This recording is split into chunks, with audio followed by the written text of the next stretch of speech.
taking the online race broadcast performance to the next level.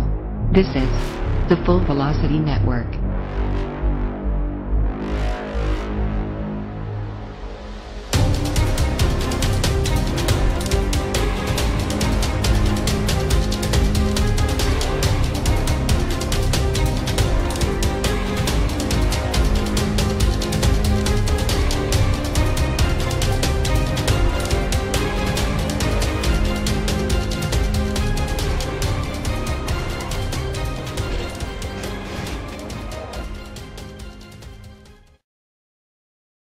Well, did you miss us? Because we certainly missed you guys. Good evening, everybody, and welcome to the Full Velocity Network, live here tonight at the Martinsville Speedway, the Polyphony Digital 250 for the FTF Jones Cup Series. Round number 1 for the SRA Round of 8, race number 7 of the FTF Jones Cup playoffs. We've had here every race and every lap of the coverage here is through this 10-race stretch. This, of course, race number 7. Said round number 1 for the SRA Round of 8. Thank you out there, everybody in YouTube land, for watching us here this evening. My name is Phil Lacasse, along with my partners Todd Stanton, Joe Allen, and joined tonight by our buddy Blake McCandless up here in the booth once again.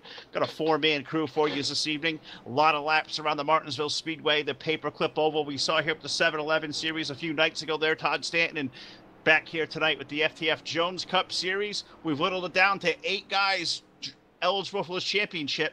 One of these guys with a victory tonight could punch their ticket to Homestead in a couple of weeks. Going to be a hot night here at Martinsville. Definitely going to be a hot night here. There's going to be a lot of tempers flaring. Again, short track racing at its finest, Martinsville, Virginia, Martinsville Speedway. This is a fantastic track, to say the least, to see tempers flare and see other things that go on out on the track. And I can't wait. I know the 7-Eleven series is great. We're going to see what these guys got in store for us there this evening. We certainly will. We have 23 drivers here to take the green flag for 250 laps here, Blake McCandless. I know you were part of a 7-Eleven series here Wednesday night. Tell us about, what we can expect here for 250 laps here at Martinsville tonight, and, talk about what all these guys racing for a championship. You were in this field up to last week. You were unfortunately eliminated, but we're thrilled to have you up here in the booth again here tonight, bud. Well, thank you, Phil. I'm thrilled to be up here, and I'm wondering if we're going to see a lot of what we saw in the Monster Energy NASCAR Cup Series race earlier tonight. We get down to the field of 8, and there are a lot of aces out here at Martinsville Speedway that really, kind of thrive on these short tracks. I'm looking up at this qualifying board right now. Chris Wett's, a lot of top starts for him in this chase. He's qualified in the 3rd position, somebody that's kind of been running about 5th, 6th, 7th, 8th in these fields, and he's up there at the top. And we saw earlier in the Cup race that these guys are desperate. If they win tonight, they have a free ticket to Homestead, and especially with half the chase field getting eliminated, there's just very few opportunities to get in on points if a few of these guys are able to win over these next few weeks. So I'm sure we're going to see some great bumping and banging tonight, just some classic short track racing here at the Martinsville Speedway. Unfortunately, I'm not able to be a part of these guys, but when you're a little down on speed and talent, you'll get there, and glad I was able to run in the chase and advancing around, but it wasn't in the works last round, and I'm more than excited to be up here in the booth tonight with you, Phil. Well, we're certainly excited to have you here as well. Well, we'll get to Joe Allen here in a few seconds here. We got the race info that Joe's put up on the screen for you.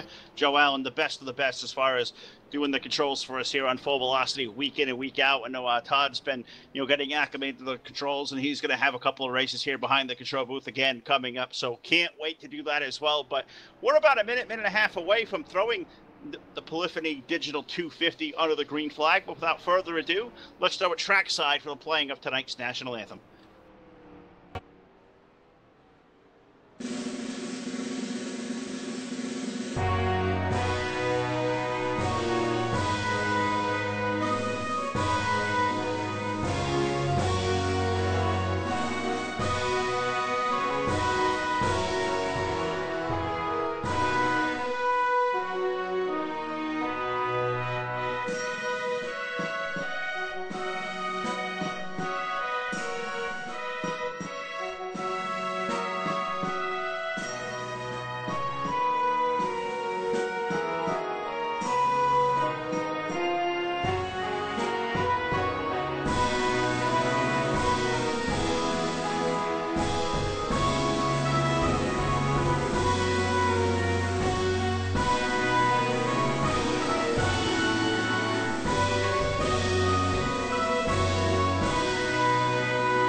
And the national anthem to get us started here live on the Full Velocity Network from the Martinsville Speedway.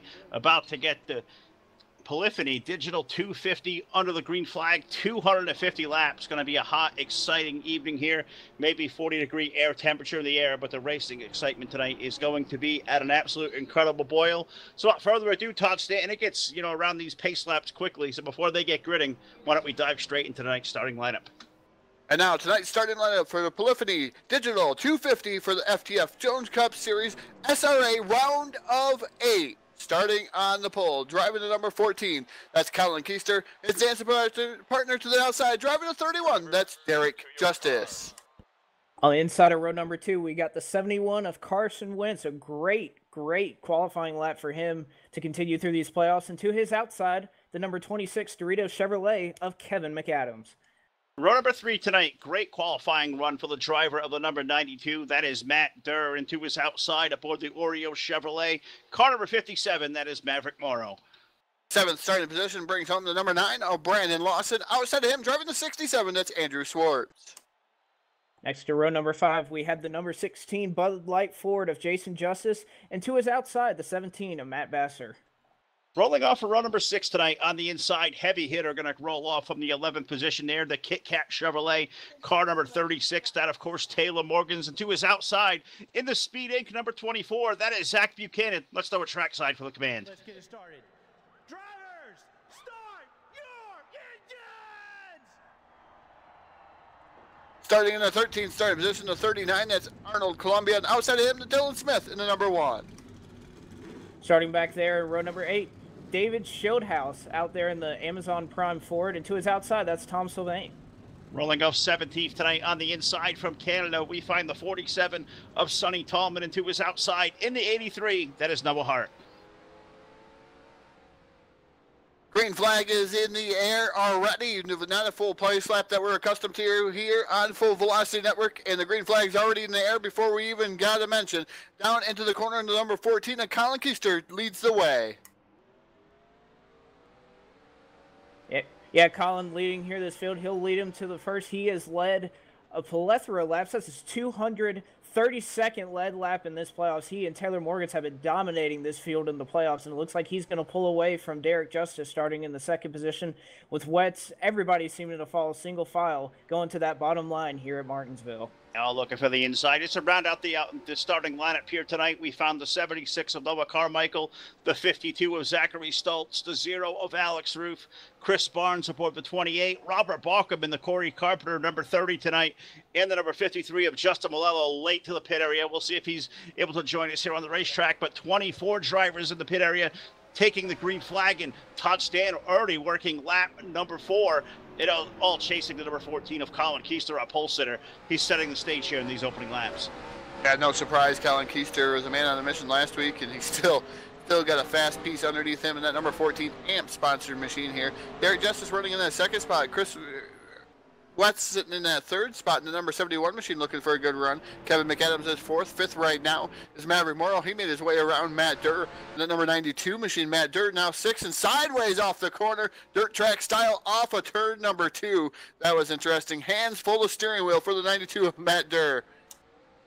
Yeah, it looks like Matt Durr having a little bit of trouble there. He is being passed by the 57 of Maverick Morrow, looking to move up a little bit. He only has 1 win this season. He's looking to see if he can punch his ticket to Homestead, a little bit down on playoff points, but he's running right now in the 5th position. Qualifying so important here as he's able to start up front with all these stage points that are awarded to these drivers. So we'll see how he's able to shake it out here on points. Yeah, we talk about those ever valuable stage points here. 3 stages of racing here tonight.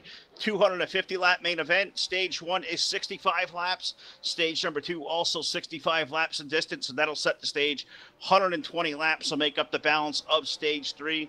Setting up 250 laps here at the half-mile paperclip oval in Martinsville, Virginia. Still being led by the 14 of Colin Keister. Pretty much single file throughout the top part of this field. Looking back to the field, how about the run for the 67 of Andrew Wetz? Raced all the way into the UFI Round of 12.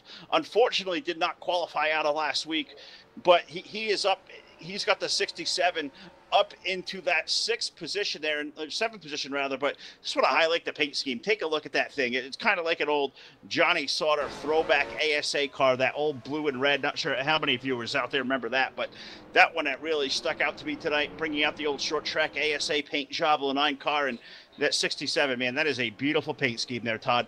Always good to highlight, you know, things to see out there. That was one of my quick observations. Just some really, really nice looking paint schemes. No, that was going through my mind there, Phil. Is the 67 just looked fantastic out there in Speedway? It just sets itself apart right now. You know, I kind of like the green and yellow Matt Durr too. That machine, John Deere. I'm kind of partial to John Deere, the 92 machine. That's a nice looking car out there. There's a lot of nice looking. If you look up and down through the field, there's a lot of nice looking cars.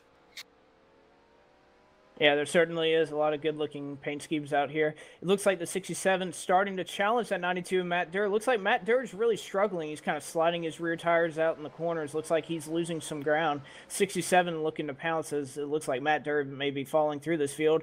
And up at the front, it looks like not much has changed as Colin Keister has probably gotten about a second lead here over Derek Justice, who's following him in second. Yeah, absolutely right. Colin's starting to pull away from Derek. McAdams third, Wetz fourth, Maverick Moto, your top 5 working that lap number 13 up on the board. So while it's just kind of a lonely action, these guys logging laps early on, which is kind of what you'd expect with an extra distance race here at Martinsville. Let's bring the 4th member of our team in tonight, the guy at the controls here this evening. Nobody's going to have his hands full around the short tracks, but Joe Allen, good to have you on the controls there, buddy, once again. Belated happy birthday to you. I know you had a celebrating a birthday here over the weekend, so first of all, let's get that out of the way. And second of all, we got an awesome race going to happen here at Martinsville tonight. And Blake talked about the 92 car burning off his tires a little bit. Being the rhythm racetrack that Martinsville is, I mean, how easy is that to do here? It's such a line-sensitive rhythm place, and it's really easy to overdrive here and just ruin your stuff early. Oh, yeah. Thank you guys for the birthday wishes. I appreciate that. It's a wonderful Sunday evening here when we get to come over to FTF and have this entire 2017 playoff that we have for them all the way up to Homestead here in a couple weeks. But, you know, you guys have covered it. Martinsville, and we talked about it a little bit on Wednesday when we were last on the air, it's a rhythm racetrack. And with these long runs, drivers start to get themselves into a rhythm, and they start to learn what works for them and what doesn't work for them. And, you know, the drivers that are better at getting into that rhythm and staying in that rhythm are going to be the ones that continue to be successful moving forward. The guys that can't stay in that rhythm are the guys that usually start to slip and slide and fall back. You know, you see a lot of these guys really diamond the corners. They slide up in about the middle of the corner, and then they kind of arc it back down to the bottom there. So you have the tendency to really burn off the right rear. As we're following along with the 26 of Kevin McAdams, you can see these cars they do get evil loose off the corners. Some guys are charging a lot harder than others, and that goes back to talking about trail braking.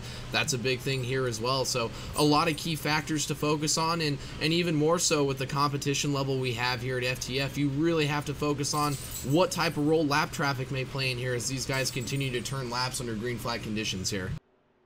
Oh, absolutely right. You guys logging laps. Just an update. You know, guys have already fallen a lap down.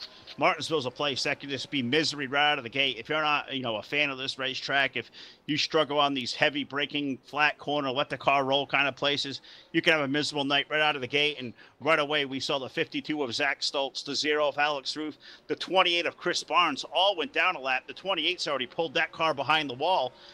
And the first alien abduction of the night, we can sadly report, the 2 of Tom Sylvain, looks like connection issue there. Tom's car completely disappeared. So we've talked about it before on Full Velocity, having the demons and having the aliens, you know, take one of those guys. They picked out Tom Sylvain, unfortunately, here, Blake, who's usually pretty good at Martinsville. Tough break for him.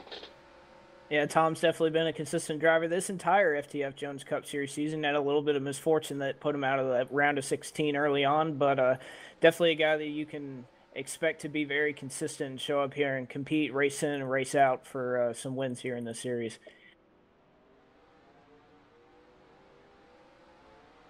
Well, something that I've been watching out on the track, and I've been watching these guys handle their cars quite a bit, going up and down the field, just looking at some guys and hitting on some guys. But a guy that's got a real evil car out there, I've been watching him, is Arnold Columbia. He's just a handful of steering wheel with that 39. I mean, I felt bad for Ruth. He's already a lap down. He was up on the outside, and this Arnold Columbia, the last 3 or 4 laps was just has a handful, and he slammed right into him. I thought there was going to be a yellow flag, but those guys kept it going straight.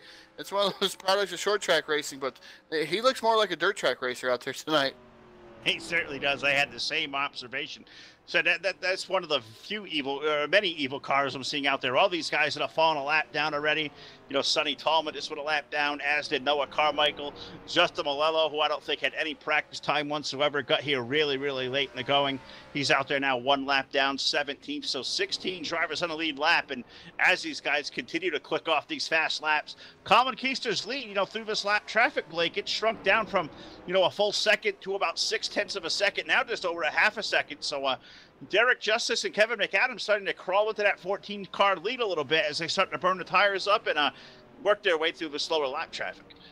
That's one thing I was about to say, Phil. It looks like McAdams is on the charge. Derek Justice obviously catching up to that 14 Amp Energy Chevrolet of Colin Keister, but it looks like also McAdams starting to pull up to the lead. It looks like these guys are running about, 20.5, 20.4 seconds, but it looks like Kevin McAdams is running these slower times here as these times continue to fall off. A lot of tire wear here, and obviously these guys are sliding around a lot here at the Martinsville.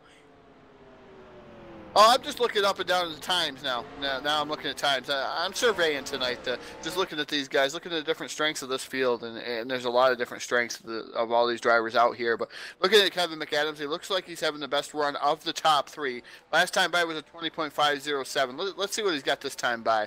A 20.780 as soon as I said that. But he's been running around the 20.5s to the high 20.4s. And Derek Justice in the outside wall, something's wrong with a 31. He hit the wall, and he went straight for that wall. So I'm not sure what happened to Derek Justice. Maybe overdrove the corner. Maybe a mechanical failure there for a minute. But it looked like he just lost all steering in that 31. Well, this certainly did. And what that also did, it kind of, I think it startled the 26 at McAdams because Kevin got really, really loose just to miss what happened to the 31. 31 hard into the wall, as you said. McAdams had to make a bold move to the inside of the racetrack. He didn't lose any of the track position, but the 31 of Justice bouncing off the outside wall, certainly not what he wants to do early. He's going to sort of 1, maybe 2, almost maybe 3 positions. Had to be some heavy contact there and maybe some possible damage to that Baskin-Robbins Ford. Is now a battle for the second spot there as they hit turn 3. Yes, it looks like Chris Wetz was peeking to the inside there of the Doritos Chevrolet. After Kevin had to let up for that little kind of checkup there by Derek, it looks like Wetz is looking to pounce. As McAdams will drift up, they're going to be 3 wide off of turn number 2, passing the lap car of Alex Ruth. But it looks like McAdams is going to be able to hold on. I'll tell you what, Wetz is looking good tonight. He's been able to pull up to these guys, and anytime you can keep up with the likes of Kevin McAdams and Colin Keister, he's looking good in that 3rd spot. He's a little bit down on playoff points coming into tonight, but he's definitely been able to survive using his 2 wins at Charlotte and Phoenix early on in this season. And we'll see if he can't pull up to McAdams, as it looks like McAdams is starting to pull away just a little bit.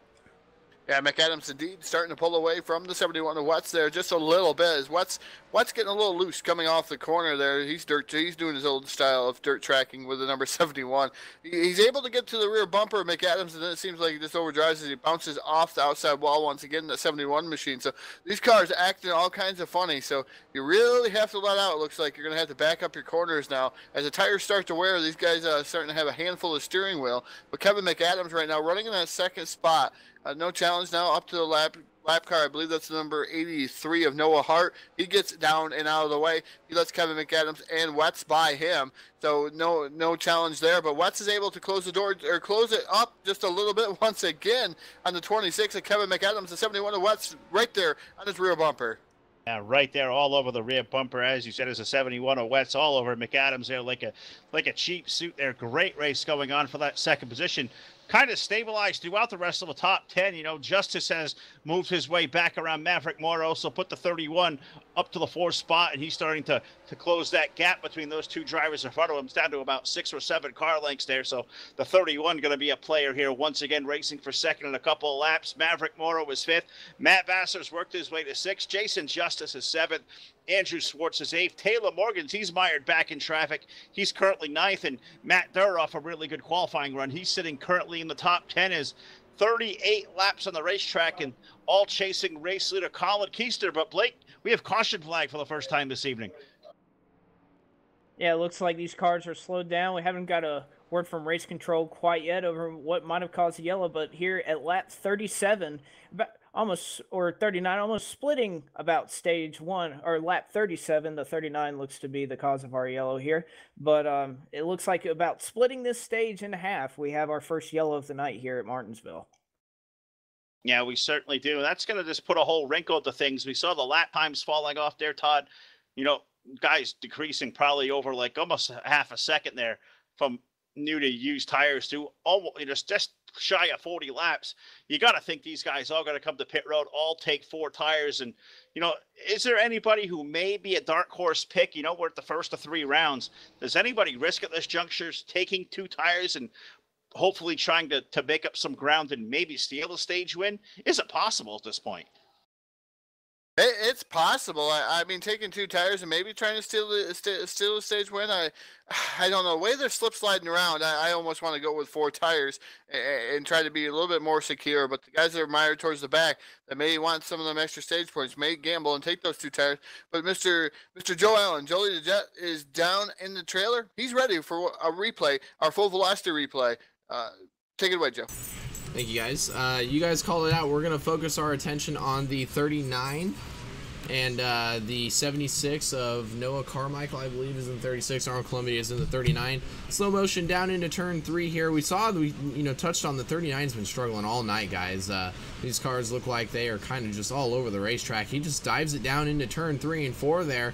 Looks like he overshoots the entry of the corner, slides up into the middle, and fortunately, Noah Carmichael in the 76, just nothing he could do. He just gets ran into the side up through the middle of the corner and gets spun around. That's just Arnold trying to, he's attacking the corner aggressively, and, you know, he's been one that's been struggling for most of the evening. So that is going to bring out our first caution of the evening. So I'm going to throw it back up to you guys in the booth. All right, and these guys have all come to pit road. See, everybody there, I believe, taking 4 tires. It looks like a tough pit stop for the 71 of Chris Wetz. He was running there in that 3rd spot, Blake. Looks like he's lost a couple of spots. Now going to be scored in that 5th position, but, you know, the way it is to pass here this evening, 71 losing those valuable, you know, assets of track position. A gain there for the 17 of Matt Vassar. He was outside the top 5.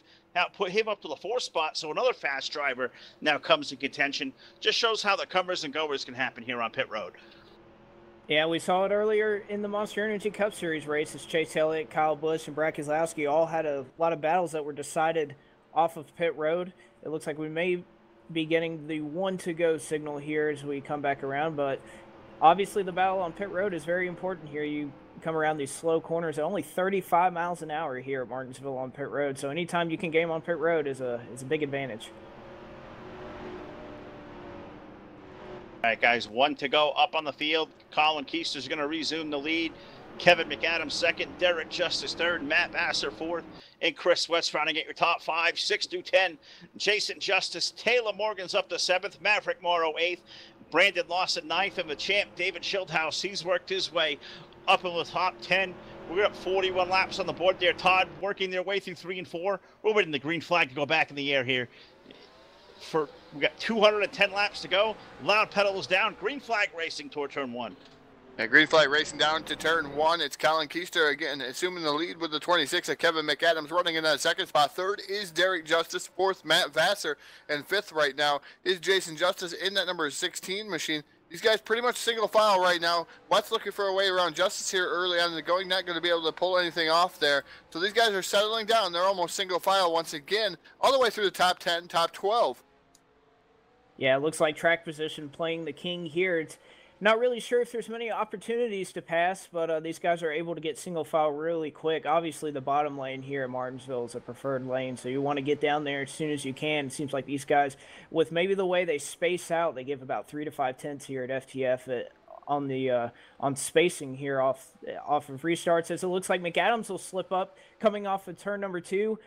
Justice looks to pounce, but it looks like McAdams will throw the block on, but it looks like McAdams smoking his rear tires off for 2. It looks like a lot of these guys are. It's seems like a pretty loose setup, something that as far as tire conserving and maybe being a little loose, I would enjoy about the last half of a run. And it looks like Justice is going to stay right on the back of Adams here. No, he really is. It's through a good 3-car battle up for the race lead. Colin Keister, our pole sitter, continues to have the lead. But one thing I'm starting to notice here, Todd, just kind of peeking on back, especially through this top three. I'm hearing a lot of guys starting to shift up the third gear off the corner. How much of a benefit as far as what RPMs can do and speed do with the shifting? And doesn't that increase the risk of maybe breaking a gear and maybe putting your night at a setback? Yeah, you could break it. You could break a gear, but you could run in third gear. You could probably run in fourth gear.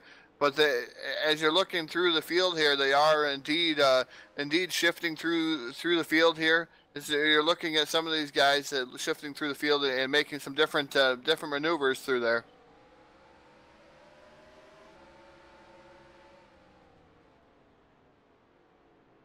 All right, it looks like Justice is on the inside of that Doritos Chevrolet. He's looking to pounce off of turn number 2. Justice looking to get a run. McAdams will have it on the high side. He'll duck it back down into turn number 3. It looks like McAdams, again, being able to pull away. I don't know how much longer he's going to be able to struggle up there. Now it looks like Jason Justice is starting to pull up on the 17 of Matt Vassar in that pretty uniquely designed Hulk Avengers Ford. A pretty neat design there, as it looks like Jason Justice may be looking to pounce for the 4th spot. Yeah, it's a good race for the 4th spot, but those guys are starting to close in on that lead 3 as well, so you may put 5 cars in a race for the lead here, but as we can see through the first 50 laps, really tough to pass here at Martinsville, being a very narrow bottom feeder type of racetrack. I don't think we'll see much in the line of seeing somebody make a bold move on the outside, maybe on a restart, maybe with new tires, but as the tires begin to wear and the heat starts to build up, the tire wear completely falls off, these cars start to slow down. I don't think we'll see any moving in the outside lane whatsoever. But what we're seeing there, Todd, intensity picking up in that race for second.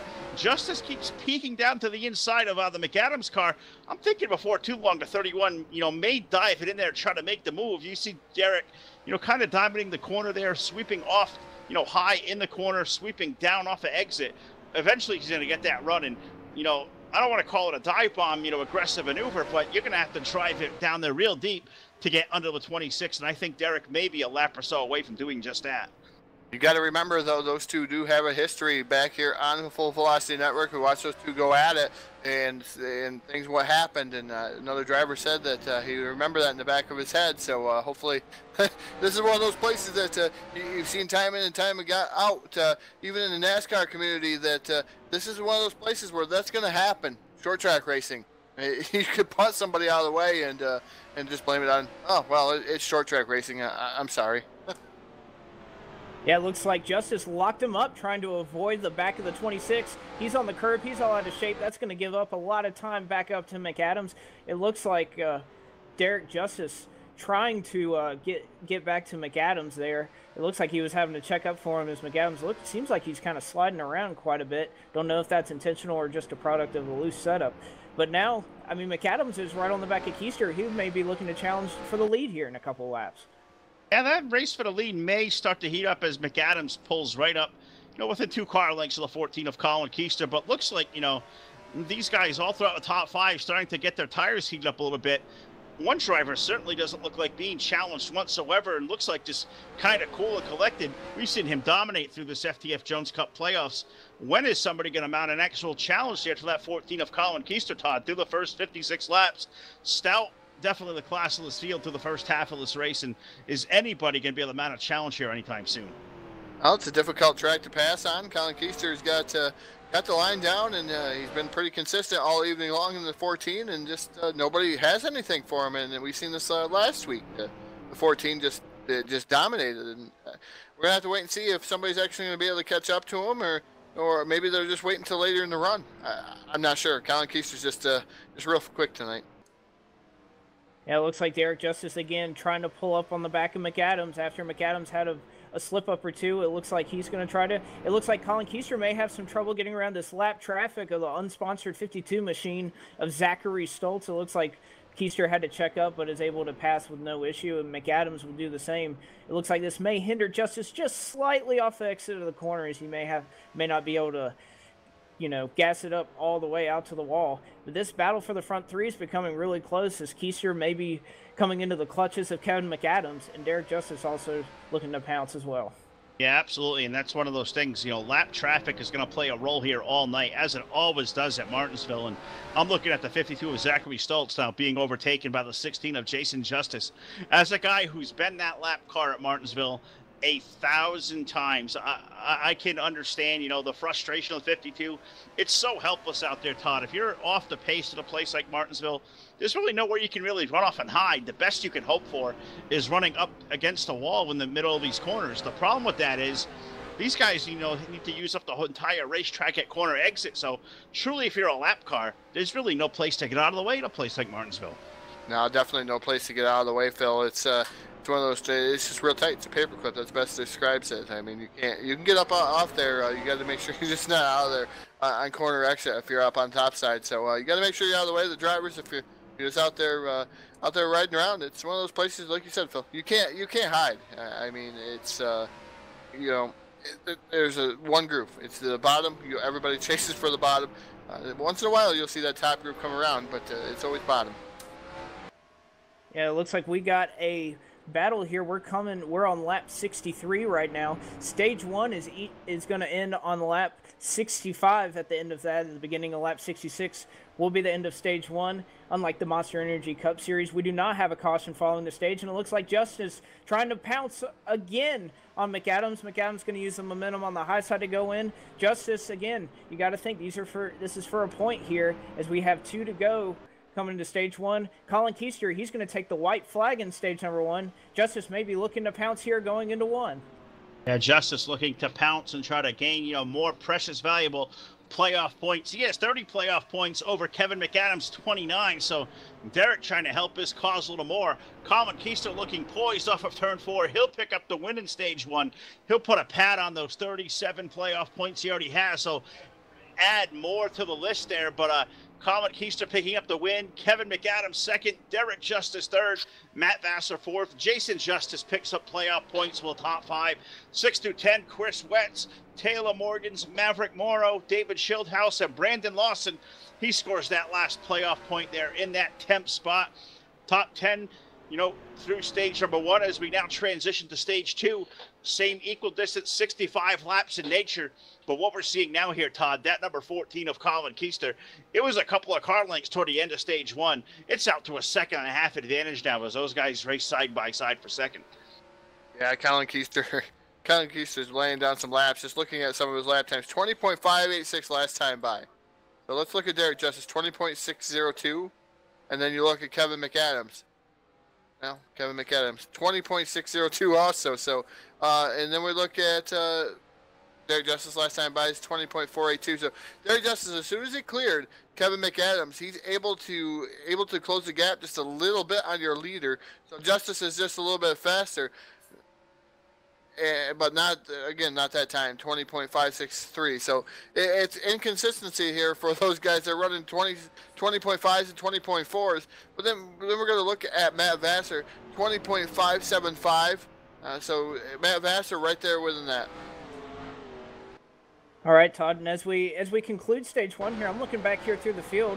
I'm a little surprised at some of the results we were looking at. It looks like Taylor Morgans mired back in the 7th position. I know for some people like me, heck, a 7th-place finish in a stage may have been decent, but we're used to seeing Taylor Morgans up here with his buddy Colin Keister leading most of these events. He's led about a fourth of the laps he's run this season. Of course, he is the all-time FTF Jones Cup Series winner at 14 wins. We're used to seeing him up front, and also our defending champion, David Schildhouse, back in the 9th position.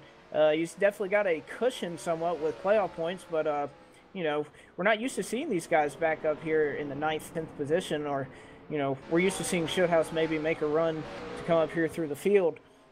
The next thing I guess I'm looking at is here, now that the first stage is over and we got, it looks like another about 60 laps or so until the end of stage 2, what type of pit strategy are we going to see here? Guys looking to maybe split a run or see if they can get some advantage on tires. It looks like these guys are running about 5, 6, 7 tenths slower during the run, and that's only going to increase as we continue to go on. Who's looking to get some time back, maybe get some track position by coming down pit road and putting on some fresh Goodyear Eagles? Well, that's a great question, Blake, and, you know, thinking who may be the one to make a move like that, I'm really not so sure. Looking back through the latter part of the top 10, I can see a guy like maybe a David Schildhouse, maybe try that. Maybe a guy like Brandon Lawson, who's really classic for strategy stuff like that. Maybe they'd split the run in half, but I'm not so sure we'll see a whole lot of that tonight, as we saw a change on the racetrack for that second and third spot. Derek Justice now up to second. Matt Vassar is around the 26 of McAdams, so Kevin McAdams has burned off his tires some. Maybe he's a guy who maybe becomes a candidate to split this run in half, but I don't know, Todd. That's a great question.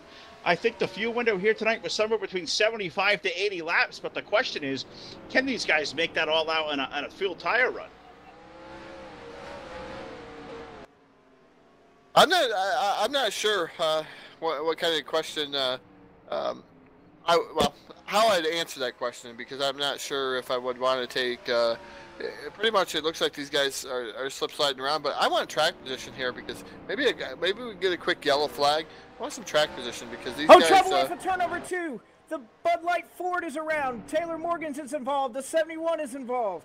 Again, Jason Justice looks like he lost it off of corner number 2, and that's going to put 3 of our playoff contenders in a not-so-ideal spot, as it looks like he's trying to go backwards to try to maybe maintain some position, but definitely some tough luck for Jason Justice, rather.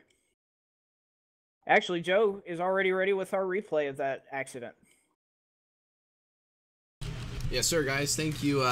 Get this over quick so we can get back to some colorful commentary. I know nobody likes to hear my voice because it usually means that there's some sort of accident. So we'll try to get through this, but we're going to focus. As you saw, we saw the tail end of the wreck on the live screen, but we are going to focus on the 16 of Jason Justice, that 36 of Taylor Morgan's.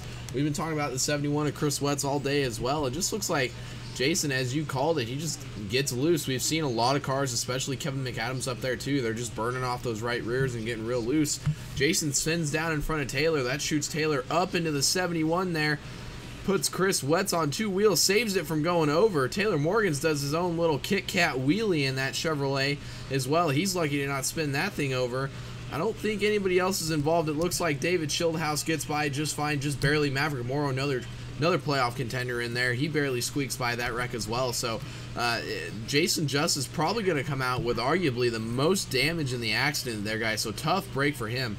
That certainly could have turned out to be a lot worse for a lot of these chase contenders, but they'll all be able to go down, fix whatever damage they have. And, you know, another thing, with this being Martinsville, aerodynamics don't mean as much. Now, still, you would rather not have any damage on your race car, but something like that hopefully shouldn't affect some of these front runners too terribly bad, pending if they did manage to acquire any engine damage or anything of that sort with those cars getting airborne like they did. Back up to you guys in the booth. All right, under caution flag on lap number 80, and 3 playoff contenders all tore up there. The 16 of Justice got around. The 36 of Taylor Morgan's, he got a good shot from a 71 of Chris Wetz. The front end of the 71 certainly ruined, but looks like the 36 there also got a good shot. So those are 3 chase contending playoff drivers there, Blake, with tore up race cars. And you know, we don't talk about Martinsville as being an aerodynamic type of racetrack. The problem is when you hit those crush panels and you maybe hit the nose, you may lose, you get any damage to that front end. It could affect, your engine, maybe make you down on power. Not ideal for a place like Martinsville. No, certainly not, Phil. It looks like Taylor Morgan's, he came out in the 5th position, so it looks like he may not have spent some time on pit road fixing that damage, and you can get away with some of that damage here at Martinsville. We've seen a lot of guys that are able to do pretty well. I remember Mark Martin a couple of years ago at Martinsville was able to make moves without a rear end on the car, but we'll see if that damage is, damages the engine at all. It seems like what you don't want. It looks like we may be heading to green flag here.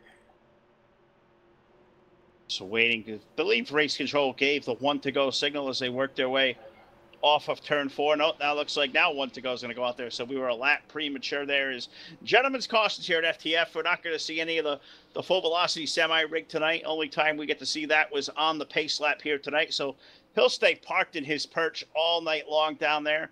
It'll be gentlemen's cautions. What that is, for those who may not be familiar, the race admin's race control will call out caution flag when there's contact on the racetrack. All the race cars will slow down. Everybody will catch up, do pace with leader. Lucky dogs will be awarded on the spot. Guys will pass the race leader, eventually get back their lap, and they'll come down. They'll close pit road next time around. They'll all come down the next time, trying to eliminate some of these caution flag laps. It makes some quick, back to green flag racing. Green flag's up in the air. That's going to put the race for the lead back into turn 1 and 2. Colin Keister is going to lead to 31 of Derek Justice. Good race side by side for 5th there, Blake. Taylor Morgan's to the inside of Maverick Morrow.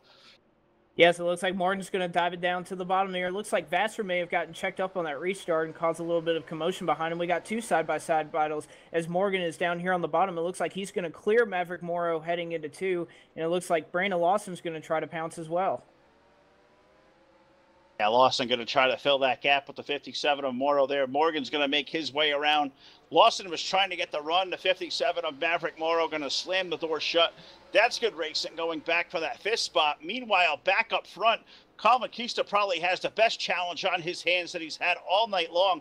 He's got a miracle of 31 of Derek Justice. Derek fell off there. It was right up on the back bumper off of turn number 2 last time around. He'll pull right back up to the tire tracks off of 4. It's 2 car lengths, but Derek Justice certainly there, Blake. We may see a true battle for the race lead here. 31 looks to be not patient here at this point. He's going to try to get up there and lead some laps.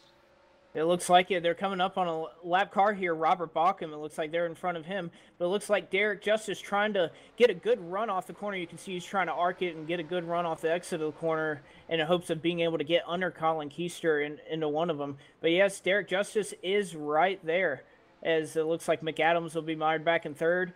Vassar is in 4th. And then Taylor Morgans has made it up to the top 5. Race for the lead, the 31 of Derek Justice down on the bottom side with Colin Keister on the top shelf of the Speedway, the number 14 machine, able to slam the door shut on the 31 of Derek Justice. Kevin McAdams, meanwhile, back there in 3rd, got a good view of that little racing ordeal going on up in front of him. Yeah, it is a good race for the lead there. Thought Justice may be able to pass that 14, but it just shows the strength of what that AMP Chevrolet's got tonight. The 14, certainly very, very strong. But now he's got lap traffic up ahead. It just throws another wrinkle into all the works here at Martinsville. You got to negotiate lap traffic. And just ahead of Colin Keister, we find at Martinsville Ace, the number 30 of Robert Bauckham. Currently, he's in the number 30 Sunoco Chevrolet. We usually see Corey Carpenter and usually see Robert contending in a place like Martinsville. But new car, maybe a kind of setup he's not too accustomed to. Robert Bauckham going to fall a lap down there, Blake, running currently in that 14th spot, but certainly a surprise. Well, it's a surprise. It looks like he may have come out of the pits as we were racing there. That's what kind of caused him to come up in front of the leader. So not sure what it was pitting for, maybe some damage or something. But it looks like Justice not able to pounce on Keister, but he's definitely riding right behind him. We'll see if he's able to get to him. McAdams in 3rd again. Not many battles going on right now as we look back through the field. Everybody seems to be single file, as it looks like, though, the closest battle on the racetrack may be Taylor Morgan's for that 5th spot, but Vassar will pull away. Single file here at Martinsville.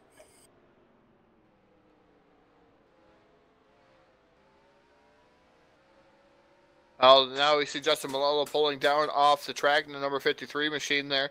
He was up on the top side, then swiftly went down to the bottom side in that number 53 machine.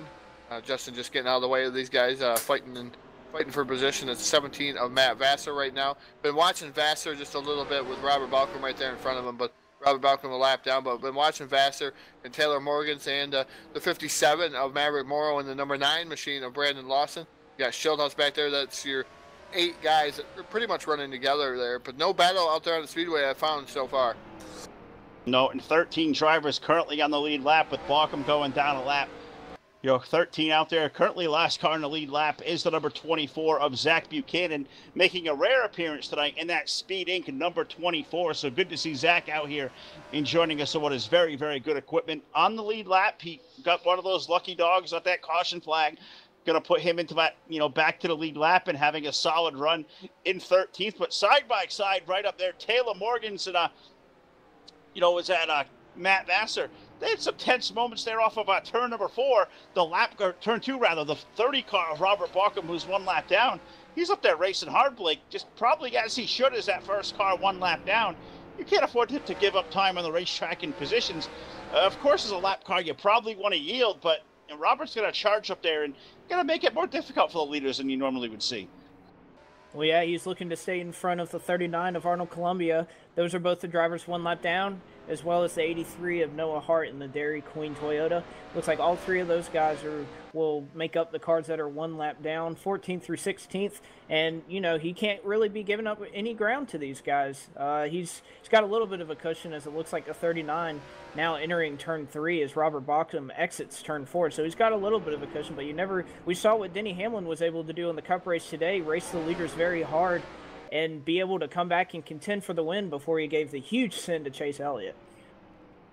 And as we say that, speaking of huge send, it looks like Derek Justice, again, being able to get right to the bumper of Colin Keister. It looks like he's going to, again, challenge for the lead, as it looks like Keister starting to slip up a little bit, maybe heat up those rear tires.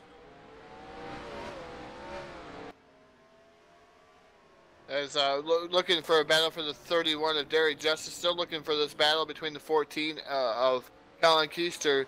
Not seeing what's going on with these guys, but there's about 2 to 3 car lengths between those two guys. But looks like Colin Keister is drifting up just a little bit in the middle of the track. 31 of Derek Justice still running in that second spot. Meanwhile, third is still Kevin McAdams in that number 26 machine. Watching this battle up to the front, it looks like Derek Justice is able to roll the center of the corner in that number 31 machine. Matt Vassar still running. 4th, 5th is Taylor Morgan. 6th, Maverick Morrow.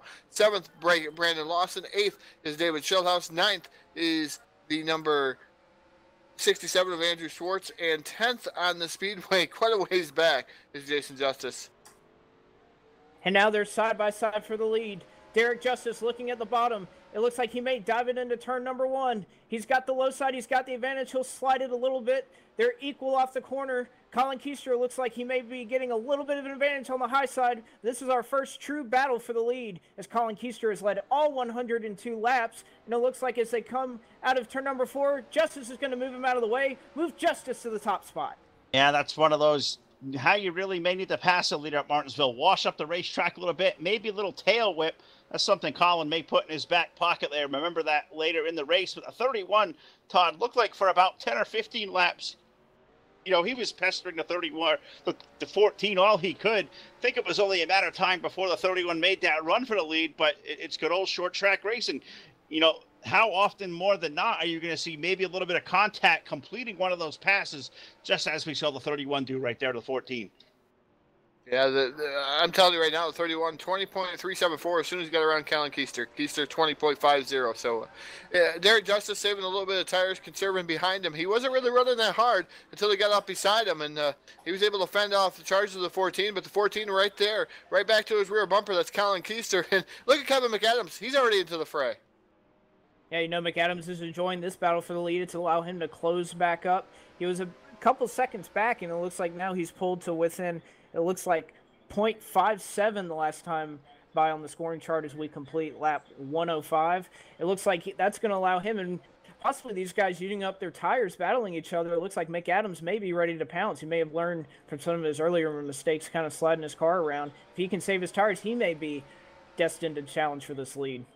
He certainly is, and, you know, Kevin McAdams, a guy who likes to get up there and mix it up as well. I don't think he's going to be, you know, the more patient variety riding around that Doritos Chevrolet, currently in the 3rd spot. As they hit turn number 3, the 14 of Colin Keister looks to be peeking back to the inside of the racetrack. 31 washing up the hill a little bit. We know those guys up there, Todd, they got to be very equal, on basically the same tire. You know, we know it's fixed setup, so it's all down to the driver from here and the way these guys can build adjustability into their wheels to accommodate these setups. 31's up there with the lead, but the 14 right behind him, equal lap times. As we say that door is open, the 14 looking for running into the inside. We may see a race for the lead here, and we're certainly going to see one there as they hit turn 1. Yeah, the 14 glances off the wall just a little bit. Colin Keister sideways through the corner here. Here comes Kevin McAdams down to the bottom side.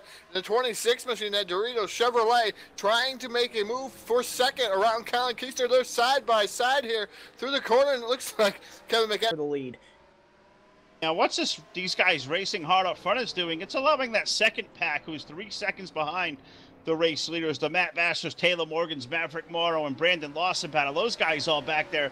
Well, it was about 3.5 seconds about 5 laps ago. They've whittled it down to under 3 seconds, as has the 17 of Matt Vassar has. So these guys racing up front as the 83 of Noah Harka real loose in front of the leaders there. That checked them up just a little bit, but these guys racing hard for the lead. It's allowed that second pack to close in a little bit. You know, nothing as far as, you know, big time interval on the racetrack, but a half second anywhere is a half second, and going to creep them a little closer to the dance. But now that they're clear of lap traffic, you'll see that interval start to grow again. It looks like you got it, Todd. Yeah, the interview is starting to grow just a little bit between. We'll see what happens with that interval. There is these guys. They are nose to tail here, the top 3, And it looks like Kevin McAdams starting to beat a little bit on the 14's bumper there, trying to find a way around him. These guys are racing real hard here, and the stage number 2 end's going to come up here real soon. McAdams way down on that on this stretch, but about 15 laps to that stage end. So that'll be stage 2. So these guys are trying everything they can, throwing everything at each other, and see who's going to bend and who's going to fold. Well, you got to remember, these guys that are battling up front here, you know, obviously every point matters. You want to be able to collect all the stage points or possibly a win if you can. So it looks like there was slight contact between Colin Keister and that lap car, the 52, who actually got into the 36 and Taylor Morgan's earlier, didn't bring out a yellow. But the one thing you got to remember if you're these guys is you already have a large playoff point advantage. The last thing you want to do is, in the scramble for maybe about a point or two, is to maybe hurt yourself, possibly get spun, and ruin your day by not getting any stage points and putting yourself behind the 8 ball. So these guys are all sitting above the cut line, all with a large playoff point advantage. As much as you want to see them racing hard, you may want to be racing smart here. So it looks like we have about 13 to go. We're completing lap 117 now. We're going to lap 130 to complete stage 2. And we absolutely are. But what I saw a lap ago there through 3 and 4, the 26 of McAdams, maybe, you know, using up a lot of his tire, that car washed way up the racetrack. He lost, you know, a good 6 or 8 car lengths, and it's even fading even more now as they hit turn number 3. 26 may get the tires warm a little bit. The 14 of Keister doesn't seem like he's really had to hustle that car all night long there, Todd. And here he comes to the inside. They're going to race side by side for the lead. Maybe contact there as the 14 washes up half a lane. All right, Keister looking to do the exact same move that Justice was successful at doing to him earlier. Keister will dive it low. Justice using that momentum by diamonding the corner on the top side. They're going to be side by side. Give it to Justice at the line. But as they go into turn number 1, again, Keister with the preferred line. He's going to wash up the racetrack. Perhaps get into the 31 just a little bit. It looks like that's going to give Keister the advantage as McAdams looking to pounce a little bit further back, but it looks like that's going to allow him to catch up. And now we have a change for the lead. Move Colin Keister to the top spot again. Yeah, Colin Keister to the top spot once again. The 31 of Derek Justice running in that second spot. Third is still Kevin McAdams. McAdams was not able to capitalize on those two battling, but he did close the gap quite a bit. As the 26, I tell you, it looks like his tires are starting to wear off as he's been pushing pretty good in that number 26 machine. He got him a little bit hot trying to get around the 14 of Colin Keister there early, so he had to back off and try to mount another charge at these top 2 running guys. So these guys putting on a whale of a show up front, but Colin Keister just again back up front and in charge. Yeah, what the racing up there is doing, those guys racing hot and heavy for the lead. You know, that, you know, second group as we highlighted, but Matt Vassar, Taylor Morgan's running 4th and 5th and on back. It was 2.7 seconds when they started racing side by side for the lead. It shrunk to under 2.5 seconds. It stabilized on even 2.5 seconds now. So just brought them guys a little bit closer. But as they sort out, you know, back to single file formation, Colin up there leading that train, the intervals certainly, you know, started to stabilize at 2.5 seconds. But now more lap traffic up ahead. I wouldn't call the second pack out of it yet. It looks like going to be a 3-car race here for the stage win with 5 to go next time around. But as we hit in the stage number 3, Blake, I think you're going to see the likes of Matt Vassar, especially a guy like Taylor Morgan's. I think before too long, you know, maybe we get to about 200 laps, those guys will be racing, you know, with these top 3. We'll see this lead for the race for the lead. We'll let it expand a little bit. It looks like it again. Matt Vassar with a 2.6 second interval between him and the leader, Colin Keister. That interval is starting to close off just a little bit here as we come up here to 5 to go here in stage 2. McAdams looks like he has a really ill-handling race car. So it looks like he's starting to slide around like he was earlier in the race. But it looks like Colin Keister, still the man. He's looking for his 18th stage win of the year. That leads the series with Taylor Morgan's in second. He has 11 stage wins. But it looks like Colin doing what he does best, collecting those 10 points and that precious playoff point that comes with it, even though as we go into the championship for Homestead, there may not be any playoff points, so it looks like Colin is just looking to get those 10 points here for this round.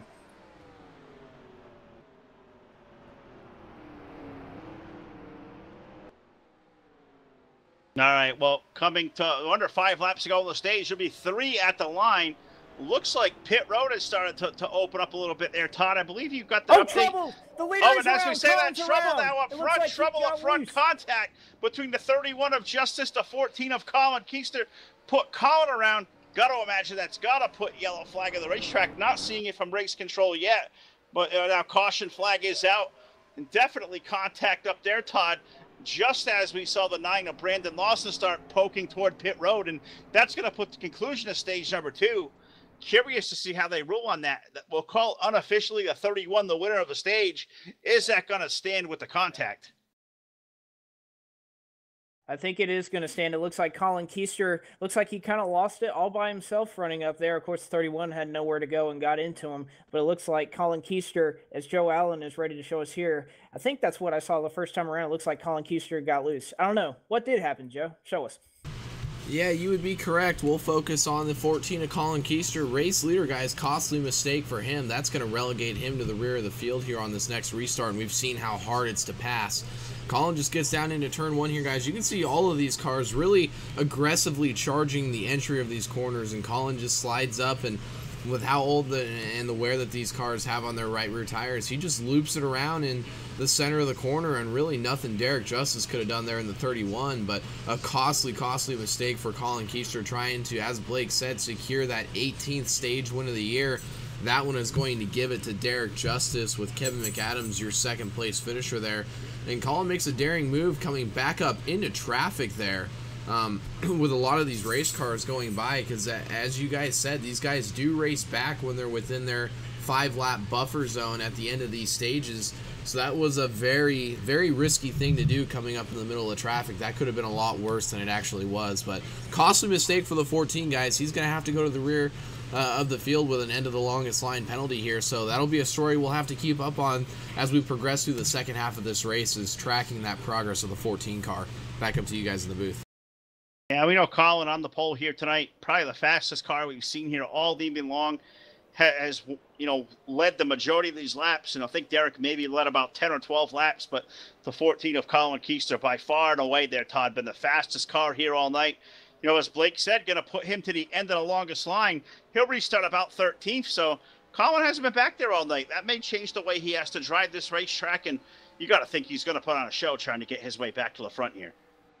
Oh, yes, indeed. He's going to put on a show, and it does not look like getting much damage on that 14 machine. He just kind of did a loop-de-loop in the way he came back out onto the track. So it's going to be a show for the 14. He's been fast all evening long, and I believe he set the fastest time here this evening. And indeed, he has a 20.040. Fastest time all night, set by the 14 of Colin Keister. Second fastest, 57, 20.117. So that's quite the gap in speed differential there for fastest lap of the night. Well, and as we say that, Todd, it looks like we have a change for the lead that occurred on pit road. Taylor Morgan's helped by the fact he has about the third pit stall, which is kind of near the middle of turn 1 over here. He was able to maybe cut through a stall or two and be able to take the lead away. He was entered the pit roads in third. He'll exit in first. As no surprise to see Taylor Morgan's up front, but it hasn't really happened a lot tonight. We'll see if he can replicate what his Huge Sin Motorsports teammate has done by trying to dominate it. David Schildhaus up to 5th, Schwartz up to 6th, Jason Justice up to 7th, Maverick Morrow up to 8th, Matt Durr in 9th. The 24 car will be in 10th. That's Zach Buchanan. It looks like they're ready to go green here in Martinsville. Green flag is in the air. Loud pedal is down. Taylor Morgan's with an amazing start. What do you expect? Anything less from that 36 Kit Kat sponsored machine of Taylor Morgan's as he comes down into turn 1, off of turn 2, down the back straightaway. That's how fast these guys are going. The 36 of Taylor Morgan's about a 3-car length advantage over the 26 of Kevin McAdams. Yeah, good racing there. Taylor now, we said it's got to be before too long before Taylor Morgan's becomes a player in this thing. And using a really good pit stop, puts the 36 now up to the lead. McAdams back to second. Derek Justice now third. The 17 Matt Vassar, single file running 4th spot. And how about the champ David Schildhaus, the Amazon Ford? Haven't talked about him in the top 5 all night, but he has found that 5th position there, and all chasing now new race leader Taylor Morgan's. But updating a story you gave us a little while ago, Blake, the number 71 of Chris Wetz, that damage we saw from the earlier wreck between him and Jason Justice and Taylor Morgan's, Chris Wett's got the worst end of that deal. From race control there, the word through the radio chatter, 71 engine is absolutely destroyed from the contact. So one of those chase playoff drivers here tonight in this SRA round of 8. It's round number 1 of these 3 races, before we get to Homestead. Chris Wett's may be behind the 8 ball, currently running 11th on the lead lap, but a hurt motor. It's going to make for a long second half of the race, that 71, Blake. Indeed, Phil. We're getting reports of that DMG Maury crew spent about 30 seconds on pit road repairing that car. They got it back out there. It's serviceable, but it's definitely not what it once was, as he was battling up there for about the top 5 all night long, as it looks like he may be behind the 8 ball here. Already last coming into this race on playoff points and being on the grid, it looks like these next 2 races may already put him in a must-win situation, as it looks like we still have Taylor Morgan's up front, but it looks like Derek Justice peeking in the inside for that 2nd spot. Yeah, meanwhile, back in 7th and 8th, you guys seen on your screen, beautiful battle between the 16 and the 57, Jason Justice. On top of that, that's racing Jason Justice. On top of that, getting around the 57 of Maverick Morrow. Now back up front, we're looking at the 31 machine of Derek Justice now, running in that 2nd spot. McAdams running in 3rd, so McAdams now 3rd. 4th right now is Matt Vassar, so Derek Justice now sets his sight on the number 36 Kit Kat Chevrolet of Taylor Morgan's. Yeah, indeed. Can Derek Justice run down the 36? So Derek's got a fast race car. We'll have to see how the progress of all these cars go. As we're past the halfway mark, 141 laps on the board. Let's see if we can't take care of a full field rundown here as we pass the halfway break. It's the Kit Kat Chevrolet. The 36 of Taylor Morgan's our current race leader. The 31 of Derek Justice is currently 2nd. Kevin McAdams 3rd. Matt Vassar 4th. And David Schildhaus is currently 5th. 6 through 10, we find Andrew Swartz, Jason Justice, Maverick Morrow, Matt Durr, and Zach Buchanan having a great run up there in the top 10 in car number 24. 11th is Colin Keister, just spun his way out of the race lead. We'll have to update the progress as the race goes on, but the 14, currently 11th. Chris Wetz is now 12th. Brandon Lawson 13th. Let's see. As that all changes now, Robert Balkum currently 14th on the racetrack. Last car 1 lap down, and we've had some changes there inside the top 10. There is Buchanan has fallen back, but off the lead lap here, first car 1 lap down. The 39 of Arnold Columbia is 15th. Noah Hart, he's 2 laps down, 16th. Noah Carmichael, he is 17th. He is 3 laps down. 18th on the racetrack, 11 laps in the rear as we find Justin Malello. Those are the 18 cars left on the racetrack. 19th out of this race behind the wall, the 52 of Zach Stoltz. Sonny Tallman's also brought the 47 to the garage, as has Alex Ruth. Chris Barnes, the 28, the 2 of Tom Sylvain, and the number 1 car of Dylan Smith. Those guys I don't even think got off to the green flag here tonight. They're all behind the wall and believe their evenings are all done. That's your full field rundown. The Polyphony Digital 250 at the Martinsville Speedway. Full field rundown brought to you by your friends at the Full Velocity Network. Find us at our website, fullvelocitynetwork.com. Book your date now. We have open dates going on through the month of November into December, so we'd love to showcase all the great racing you got going on. FullVelocityNetwork.com is where you find us, and we find racing on the racetrack there, Todd Stanton. Race for the lead beginning to heat up there just a little bit. Justice has run Taylor Morgan's down to about 2 car lengths now off of turn 4. Yeah, indeed he has. Is about a car length and a half now between Derek Justice and the 36 of Taylor Morgan. Is Justice going to be able to assume the lead once again? And again, the 26 of Kevin McAdams in that 3rd position. He's able to stay with these guys in these longer runs. So McAdams right there watching this battle unfold up in front of him now. Looks like Morgan's able to come off the corner just a little bit better. Now that gap is now 3 to 4 car lengths. Yeah, it looks like Kevin McAdams starting to become part of the fray here. It looks like Derek Justice about 4/10, well, maybe about a car length or 2. And it looks like Kevin McAdams starting to reel in the 31. He's almost to the back bumper of him. Looks like these front 3 separating from the rest of the pack. No, they certainly are. Now 150 laps going on the board, so we have 100 laps to go. This race certainly whipping by. I think even at a better clip than we all thought it would, but we have a little less than 100 laps to go there, Todd Stanton. We're past the halfway point. The laps at Martinsville is the rate they're going on tonight. So what do you say here? It may be, a little early, but I think it's a good gamble to do at Martinsville. What do you think we move in? Who do you got for our full velocity picks here tonight? Where do we stand? Well, Unfortunately, we haven't had Blake in this a lot, so we're gonna get Blake the first pick tonight. Blake, a newcomer here up in the booth, because he has been racing. So we're gonna give Blake the first pick. You might know these guys a little well, but we'll have to see.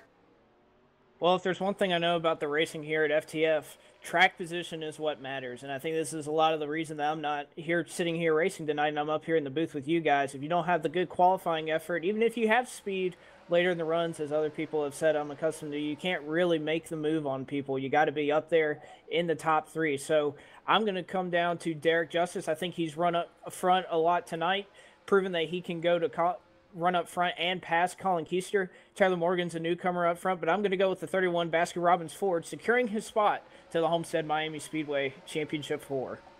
And Joe, who do you think we got winning today at the Martinsville Speedway? Well, Blake, you touched on something very important, and that is how track position really matters at a league like FTF, and we've seen that time in and time again, through our first 7 races here that we've covered through the playoffs so far. And I think, when you look at the top 3 right now, a guy that has been knocking on the door besides the 31 of Derek Justice has been that number 26 of Kevin McAdams. And we're all no stranger to Kevin McAdams. He's a very aggressive driver out there. And he's a guy that wants to find himself in the Final 4 moving on to Homestead. And I think if presented the opportunity, especially given a guy like Derek Justice out there in front of him, I wouldn't be surprised to see Kevin McAdams give him the bumper and move him out of the way to get a win here at Martinsville. So my pick tonight is going to be that number 26 Doritos machine of Kevin McAdams to win this race. All right, Todd, I believe you're next up, so take it away, brother. I was going to say, well, that leaves me for next up because I believe Phil won the last go about here, and we're gonna go through the field and look at the guy that dominated the portion of this race.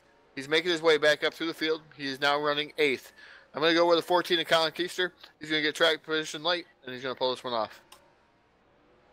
Well, leave it to my broadcast partner to steal my thunder again, because that's exactly where I was going. But, and I guess that's turnabout was fair play, as I stole yours last time. So 3 really good picks. I think they're all valid.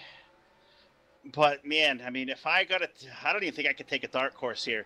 Give me our race leader. Give me the 36 of Taylor Morgan's. I think Blake, track position means everything here. I think Taylor with that great pit stop. Probably I would guess these guys will make it here on one more pit stop. I think Taylor Morgan's car has a good look right now. He's got clean air. He's got the 31 who's been fast all night behind him. Colin's going to come through traffic. So it may be a little bit cliche and, Phil, you're a chicken to take the leader. But, I like picking last here. So I'm going to pick Taylor Morgan's Todd. I think he'll end up in victory lane here tonight.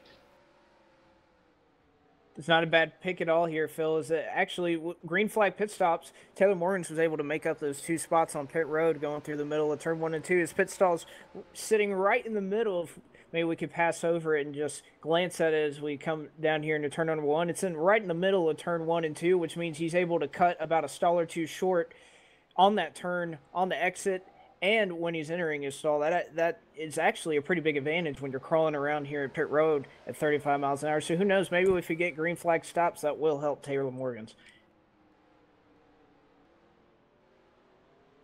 Yeah, I think that might help Taylor Morgan's too, but I'm still pulling for Colin Keister to come back up through this field. 4.4 seconds back. He has a fast hot rod, and maybe he'll be able to gamble it away and be able to get up towards the front there. But Derek Justice, meanwhile, right there on his rear bumper of Taylor Morgan's, the 36 machine, the 26 of Kevin McAdams, still running in 3rd.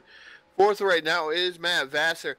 So Vassar right now is in that 4th spot. He's a little bit back, but the number 20 of David Schildhouse still maintaining the top 5. David Schildhouse, I don't believe this is one of his favorite tracks as Martinsville, but he's just trying to have a solid run here in that number 20 machine.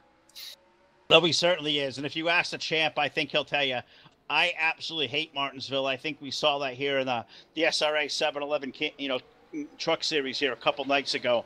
I think the champ's quote is, "I can't wait to get the heck out of Martinsville," and we got a long night ahead coming up Sunday night at FTF, and having a good run. I mean, inside the top 5 at Martinsville, Blake. I know the competition at FTF is, top notch. I know David's a top notch race car driver, but if you're just completely miserable at a racetrack, you're not a fan of a place like Martinsville, you're gonna be tickled to death if you're David there, currently running in the top 5. I know I would kill for a top 5 run.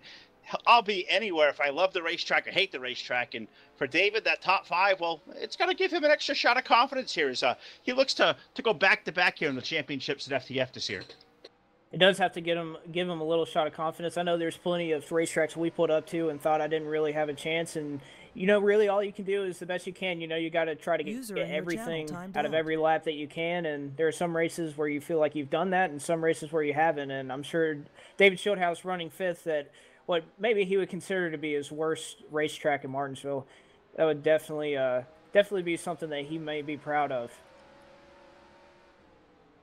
All right, guys. Well, 168 laps on the board. Everything kind of stable at this point. Up there is Taylor Morgan's is our current race leader. Derek Justice second. Kevin McAdams. Those guys have driven away from the rest of the field. Top 3, just as we've seen.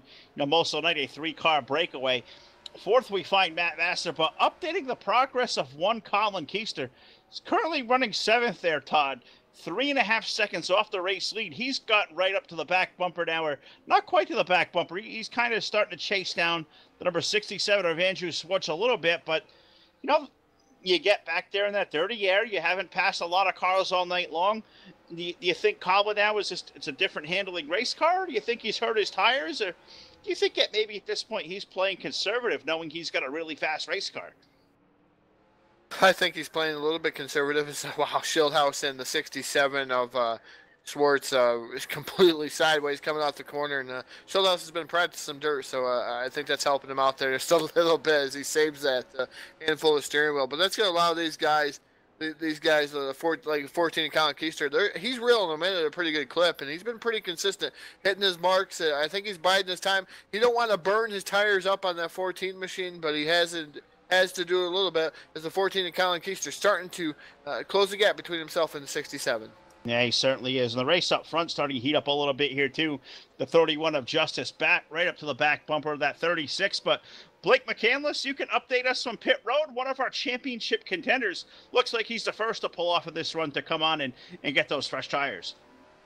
Yes, it looks like one of our championship contenders, a guy that Chris Sweats, it looks like we got somebody around here. That's the 67, I think, of Andrew Schwartz. Looks like he may have disappeared from this racetrack. No, Schwartz is still on, but can't really tell if caution flag is out on the speedway or not. It looks like these guys are still going. Look, here at FTF, they do not call self-spins. If you self-spin, tough luck. You got to get back in the pack, and it looks like that's exactly what happened here. It's the 39 of Arnold Columbia. Looks like he's going to put his night to an end early. But as we go back to what was happening on pit road, it looks like Chris Sweats, kind of in a strategy gamble and a call that I really like, came down pit road. He put on 4 fresh Goodyear Eagles, and again, I really, really like this call. He obviously lost some speed in his engine as he's, after that accident there involving Taylor Morgan's and Colin Keister. So he's going to hope that the amount of time he's able to make up right now will maybe propel him a little bit in track position and go to the front. He just pulled off a 20.356, and our leader, Taylor Morgan's, on those old tires, he just ran a 21 flat. So Chris West making up all that time. I was wondering when it was going to happen in the race, but I do like the call. Chris West really has nothing to lose. He's got to try to find some way to make up track position, and it looks like he's going to do that by trying to short pit here in Martinsville. 67 of Andrew Swartz, and also the short pit strategy for the number 16 of Andrew Swartz. He may not be in the final 8 here, but he's trying to win this race. Now Andrew Swartz coming to the aid of his pit crew. Right side tires going on the 67 machine. Looks like they're going to go around to the left side. The left side jackman underneath the car. He's got the jack up in there. 4 tires to call for the 67 of Andrew Swartz, and he's going to be down and away. I had 4 tires also for number 9 Target Dodge of Brandon Lawson. Said another guy not out here running for a championship here tonight, but a guy looking to try to steal the checkered flag here at Martinsville. He's going to use that same short pit strategy. Brandon Lawson's 4 tires there, Blake. He's down and away. looks like when we have our third place driver on pit road, Kevin McAdams, we restarted with about lap 130 or a little over. And if you take that and divide that in half by what was left in this race, about 120 laps, you're going to go about 60. So I think that's what a lot of these drivers are trying to do, split this last tire run evenly into about 60 laps. So you're not going too far or too short on a set. But Kevin McAdams will come down pit road. He's got the right sides in the air. Move him to the left. 4 tires for the Doritos Chevrolet.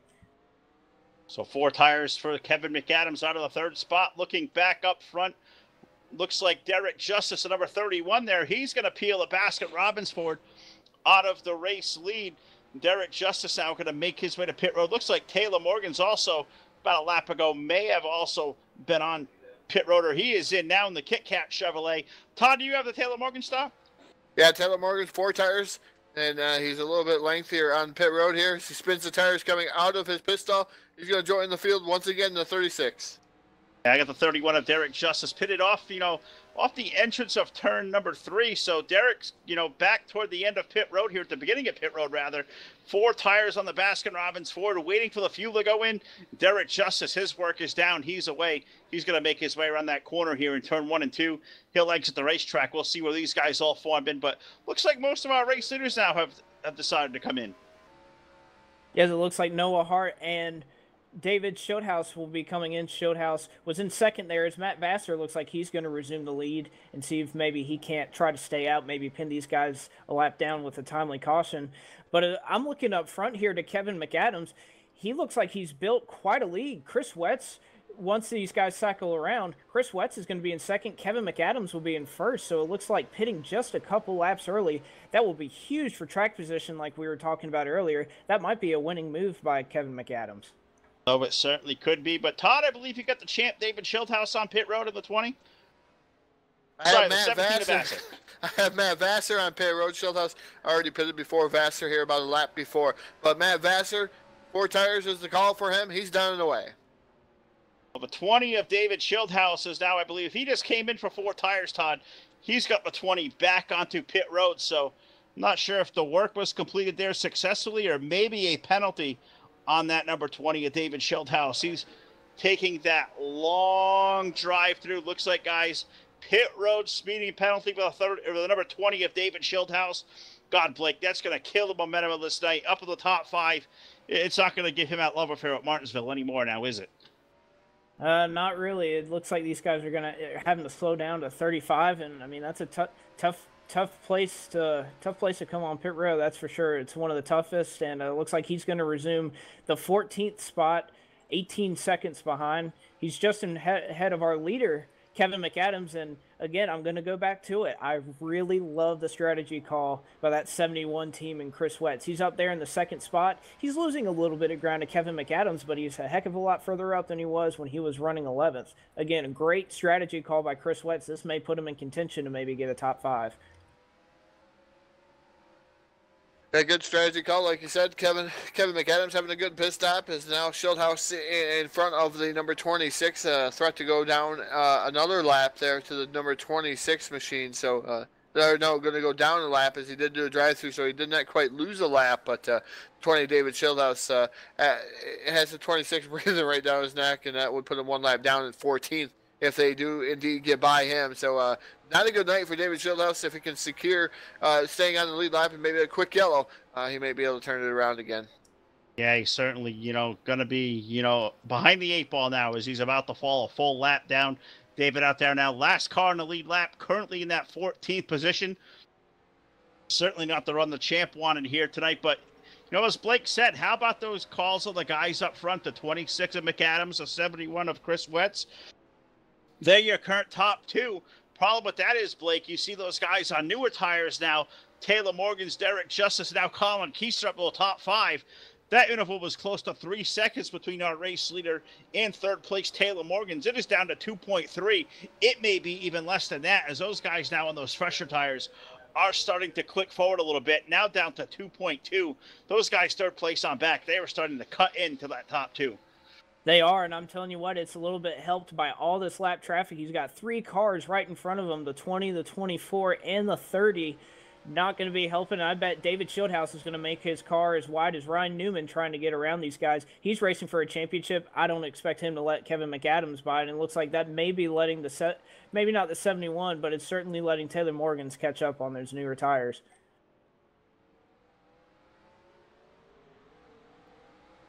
Yeah, I was looking through, and I seen the 26 of Kevin McAdams. I had to go back through. It was about a lap before a couple of these guys that are behind him that are on fresh tires. Only a lap that Kevin McAdams came in before those guys. So it was interesting. That was an interesting play, and how much ground he really did gain in that number 26 machine is astronomical. It is. We're looking at these guys making about 21-second runs or so early on in this at the end of this race, and then you have, you put on 4 fresh Goodyear Eagles, all of a sudden you're about a 20.1, a 20.2. So I mean, that's about worth a second, and it looks like maybe he had a very good entrance on the pit road as well. But it looks like Taylor Morgan's maybe losing some ground on track position from that early pit road talk. Well, we're starting to approach 200 laps on the board, 195 currently there. We see some different strategy here there, Joe Allen. McAdams and Wetz have come in early. You saw the guys like Morgans, Keister, and Justice come in a couple of laps later. They lost some time in the interval, but interim, but those guys starting to chase down those laps. Is it a brilliant move by Kevin McAdams? Can he possibly keep these guys behind him for 50-plus laps and maybe steal a win here tonight? It's going to be tough to do, but Kevin is more than capable of doing it. The one thing that's really going to shake this up is this battle with lap traffic. I mean, these guys are just as entitled to be out here running their own race as everybody else is. So a guy like David Shieldhouse, who is the last car marked on the lead lap, he's not going to make it easy on Kevin McAdams. Kevin is really going to have to earn it if he wants to get around the champ, and he is the champ for a reason.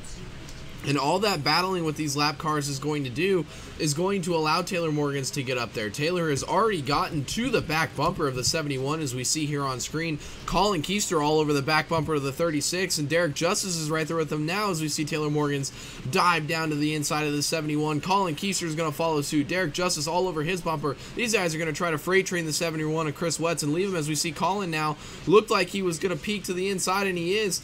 Battle for that third position, or for that second position now, I should say. Back up to you guys in the booth. All right, good battle there going on for that second spot. Colin Keister, I knew it was only a matter of time before he probably found his way up, contending for the lead once again. But you talked about that tire strategy, Blake, that paid off there for Chris Wetz, and so far is, coming off roses for Kevin McAdams. Another guy who really benefited from that same strategy, the number 9 of Brandon Lawson. Brandon was outside the top 10 before that round of green flag pit stops had started. The number 9, he found himself nestled in that 7th spot and really has no challenge behind him. So that's a brilliant play by Brandon. That may have improved his finishing position here tonight with a little less than 50 laps to go. I agree, Phil. If we remember earlier in the race when that caution came out, Brandon Lawson had actually just come in short pitting that run, and he was trapped a lap down. So I guess that's the downside of short pitting is actually what did me in. In Charlotte, you short pit, and then a caution comes out when the leader's lapped you. You're stuck a lap down. You got to take the wave around, and now you're running a wave around on older tires than everybody that's in front of you. So it looks like Brandon had to, again, try. You basically have to try to do it again to try to get off cycle from the leaders. So it looks like Brandon Lawson made that attempt. It's improving his position right now, as it looks like he may continue to fall a little bit through the field as he chases down these guys that have a little bit fresher tires than him. But it makes it interesting, this short pitting strategy. It can help you, as we see with the track position that Kevin McAdams is able to get, but it can also hurt you, as we see with Brandon Lawson in this race.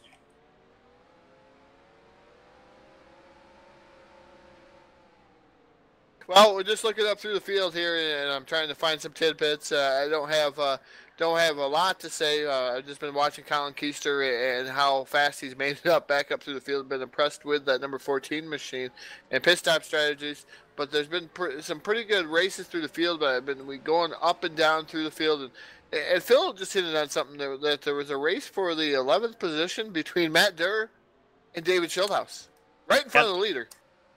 Yeah, right in front of the leader. As you said there, as they hit turn number 3, Shieldhouse going to move underneath the 92.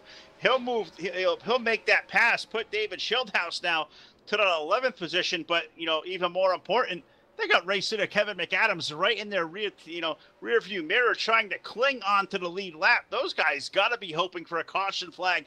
Dirt hard on the brakes. There's some tire smoke there. You know, if you're Kevin McAdams right now there, Blake, watching these guys trying to race as hard as they can to stay on a lead lap, are you conservative at this point? You know you have a 2-second lead that you don't have to push the race car? Or are you thinking in the back of your mind, I got to dig because those guys behind me, they may have fresher tires than I do?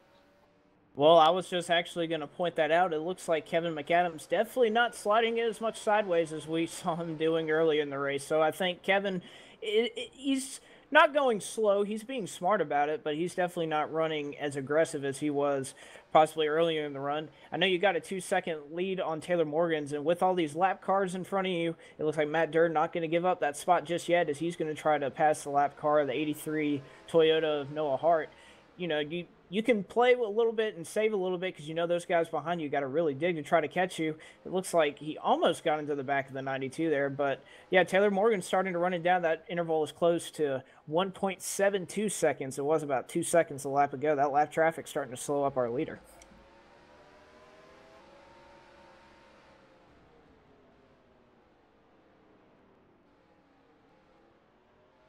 Yeah, I think Todd and I are both kind of at a loss for words here. As both of us just trying to peek around, you know, looking for any kind of battle on the racetrack. But the race for third just kind of happened there as Colin Keister there, Todd. He was around, you know, him and Derek Justice had a really good battle going on. But now the 14 up to third.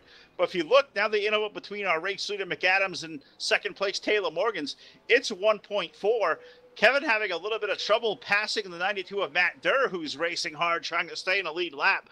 That's bringing those guys right back into the picture. At what point here now, with a little less than 40 laps to go, does that 26 start to panic? I don't think you panic as of yet. I think you actually just lay there and try to run a consistent laps and try to get around that guy in front of him. And indeed, he's going to be able to get around Matt Durr in the number 92 machine. So if it's going to be as difficult for Taylor Morgan's, it's going to make that gap go a little bit further for that number 26 of Kevin McAdams. We're just going to have to wait and see. McAdams all kinds of out of shape there in that 26 machine. Same way with Matt Durr, especially off the corner. So getting the 26 of Kevin McAdams, still holding on to that lead. The 36 of Taylor Morgan starting to close that gap in even more. And just to update, looking at pit road, I was just kind of floating through, and I saw, Blake, 2 drivers had come to pit road, the 17 of Matt Vassar, the 67 of Andrew Swartz. Are these guys thinking now, banking on our leaders having to come to pit road one more time? Are they using the fresh tire strategy and trying to make up all that time? Is that a move that may ultimately try to, you know, maybe put those guys in contention to win the race? Well, it might. I'm not exactly sure what the pit fuel window is here. I usually like to make a run myself before I judge what it can be. But, you know, we saw these guys pitting after about 50 laps on this last run. So then you got, you know, if these guys are coming around a lap 180, they're leaving themselves 70 to go on tires and fuel. And who knows what we can make it that far. I think part of it is just, you know, these guys were eliminated. They have nothing to lose. They may be banking on strategy, hoping they can pass the leader and, I don't know, see what they can do here, but they don't really have anything to lose. They're just looking to go for a win. As it looks like Maverick Morrow he's also pulling off a pit road. He's got 4 fresh Goodyear Eagles, and he's down and away. So interesting call. I'm usually up to date on this strategy, trying to figure out what these guys do. And as you guys saw me on the Full Velocity Network doing a lot of potentially stupid stuff, trying to, you know, make strategy work out my way. I'm not really sure what these guys are doing here, but it'll definitely be interesting. As it looks like we got a side-by-side battle between Justice and Morgan's for the second spot. Oh, we were looking there momentarily for Taylor Morgan's and the 31 of Derek Justice. The battle was starting to heat up. Is now Taylor Morgan's and Derek Justice coming to pit road.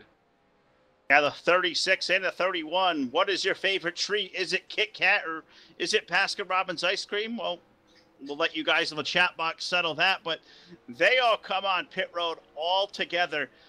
Now pitting, you know, just out of that second spot there, as also Kevin McAdams, the Doritos machine. So put other great snack food in there. All 3 of our leaders have come to pit road. So kind of a monkey see, monkey do as far as seeing these guys coming in and short pitting and, you know, gathering up these tires. But I guess the answer to the question here, Blake, those guys did have to come in and pit again. Taylor Morgan says the Kit Kat Chevrolet down with 4 tires. What do you got there on your end of pit road there, Todd?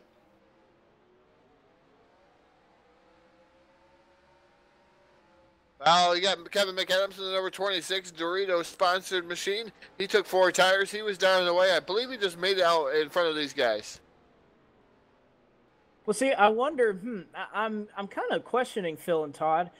You know, we saw some of these guys stay out about 5 or so laps longer than they did from some of their competitors. Do you think maybe some of these guys like Jason Justice, David Shieldhouse, are they trying to play the fuel card here? We only got about 29 laps to go, and they're about 12, 13 seconds ahead of some of these guys. I know they're running really fast laps there in the back, but do you think these guys could be trying to make possibly a fuel strategy play here, or are they just hoping for a caution right now?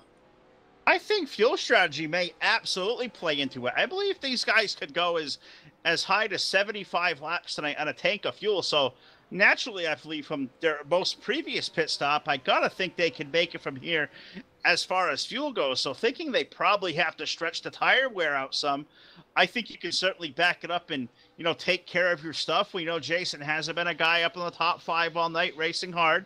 He's kept the fenders on that 16 for the most part besides earlier contact, but it could be a move that maybe puts him to victory lane. Same for the number 20 of David Schildhouse, Todd. Those are 2 guys who may be, playing that fuel strategy. And don't forget, those are Fast House Racing teammates. Maybe they're onto something here. They might indeed be onto something. It's going to be interesting to see how this is going to play out. Like I said, we're on 224. We're going to be 225 here, so about 25 laps to go for kind of like a short track series. So it's going to have see what happens here. Phil, did you see something down on pit road? I believe the 36 of Taylor Morgan's was caught speeding on pit road, and I believe he had to come in and do a pass-through penalty as we saw him come in, with Derek Justice and Kevin McAdams. So those guys are still up there racing the 4th spot and Derek in 6th, but, Taylor Morgan's, he had to come to a pass-through, Blake. He's currently now 1 lap down on the 12th spot. He's a guy now going to be begging for a caution flag to get back in contention here. Absolutely. If he were to get one now, he would resume the lucky dog position. He actually has fresher tires than our leader, so it shouldn't be too long before he's able to get around the 20 of Shieldhouse and the 16 of Justice. But how about the 16 of Jason Justice up there? Went into the first race of this playoffs, had a catastrophic engine failure. It really looked like he was down and out. Not too many playoff points to bank on. He did get that win at Kentucky that secured him into the playoffs. But it would be nice to see him go from that finish where he was really worrying through that first round and see if he could hang on for the win here and secure his spot into Homestead. Don't want to call it an upset of sorts. I've raced with Jason in a long time, and definitely wouldn't be an upset to see Jason Justice in victory lane, but definitely would be surprising as this FTF season and playoffs have shaken out to see a guy that, has been doing his job and being able to squeak by with, some very solid stage points. Would be nice to maybe see him go to victory lane and be able to challenge for the championship at Homestead Miami Speedway.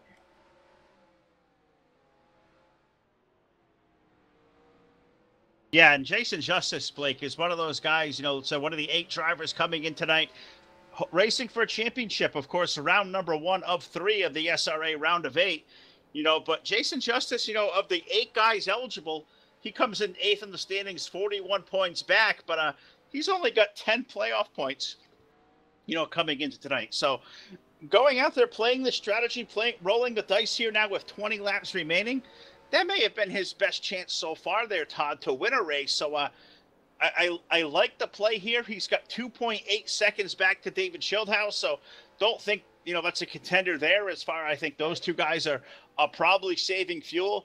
What may come back to haunt him is a 26 of McAdams. Those guys further on back, those guys are eating into this deficit. It's now under, just over 4 seconds to McAdams between him and our race leader, Jason Justice. It is now down to 3 seconds. So those guys are just absolutely on a rails. Jason Justice just about got loose and spun that thing off a 4. Yeah, indeed, Jason Justice, all kinds of out of shape there. I was watching Taylor Morgan's, how quick he was compared to Jason Justice, and Justice just skating through the corner of the track there, and that was not good for Jason Justice. Now Kevin McAdams up to that 2nd spot in the number 26 machine. He's got around the 20 of David Schildhouse. Now Kevin McAdams sets the sight on Jason Justice. Justice down on pit road. Yeah, Jason Justice onto pit road with a Bud Light Ford, so obviously could not make the fuel distance from here, as did the 20 of David Schildhaus. So those guys trying to roll a dice on maybe a caution flag, Blake, because they were short. But coming in, looks like it's going to be, a quick 4-tire pit stop for the 16 of Justice. I got the 20 pit here. Right side tires on the Amazon Ford. Looks like, it's going to go over to a 4-tire stop. So thinking Schildhaus may have taken 2. Both those guys electing to take 4. They'll rejoin the race, but unfortunately for them, fuel strategy going to, fall short for them tonight. Well, I do like the call from Jason's point of view. He's definitely below the cut line. Didn't come in with as many playoff points as, let's say Taylor Morgan's with 51 or Colin Keister. But, man, it's interesting to see David Schildhaus, who had a little bit of a playoff cushion. He had about 20 or so points coming into tonight. It's kind of surprising to see him try to pull a move like this early on in this round. It looks like he's possibly putting himself in a must-win situation now as we leave the Martinsville Speedway and head off to Texas and Phoenix for the next 2 races. But definitely an interesting call there. I'm not sure if I agree with it on the 20's part, but with the 16, you may not really have much to lose, as it looks like Kevin McAdams going to resume this lead, and he's got about a 1.67 second lead as we come down here to it's like 12 to go here in this race. Yeah, and a developing story here, Todd. I believe the 14 of Colin Keister, he may have lost a gear in that race car. He was up in that second spot battling it with Derek Justice. He is now fallen all the way back to 5th. He has lost time to Andrew Swartz, the number 67, the 71 of Chris Wetz. Those guys are having a good race amongst themselves. That's racing for the 3rd spot. But Colin Keister, he's fallen back to 5th, and that car seems to be a little bit down on power. The 14 may have lost a gear. I don't know if the 14 per se lost. He may have lost that 3rd gear, but I don't know if he has. I think he also might have only did a 2-tire strategy too with that 14 machine. So just to try to get track position. I'm not 100% positive how that hit, but I know Kevin McAdams caught him in a real good clip too. Is now the 14 sideways through the corner is Colin Keister. Yeah, Colin Keister looking to collect that car. He's obviously been sliding around all night. Definitely had that spin early on that cost him that stage win and possibly a chance at the win here. But I'm looking at this interval for the lead. It's been streaking. We were just talking, and it was a 1.67 second interval. Now it's down to 1.28, only coming to lap 242. It looks like we're going to have 8 or 9 to go here as we take the stripe. But Derek Justice is certainly not going to give it to Kevin McAdams.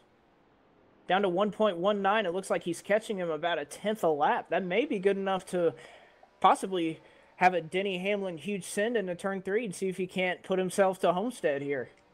Well, it's certainly, they have a history, Blake, as we documented, and, it went the other way around. Derek got into Kevin, so, man, you think if that was to happen again, I know race car drivers, Todd, have a long memory, but if you were taken out by the same guy twice, I mean, that's got to carry over into Texas and Phoenix the next couple of weeks if that were to happen, if the 31 can catch the 26.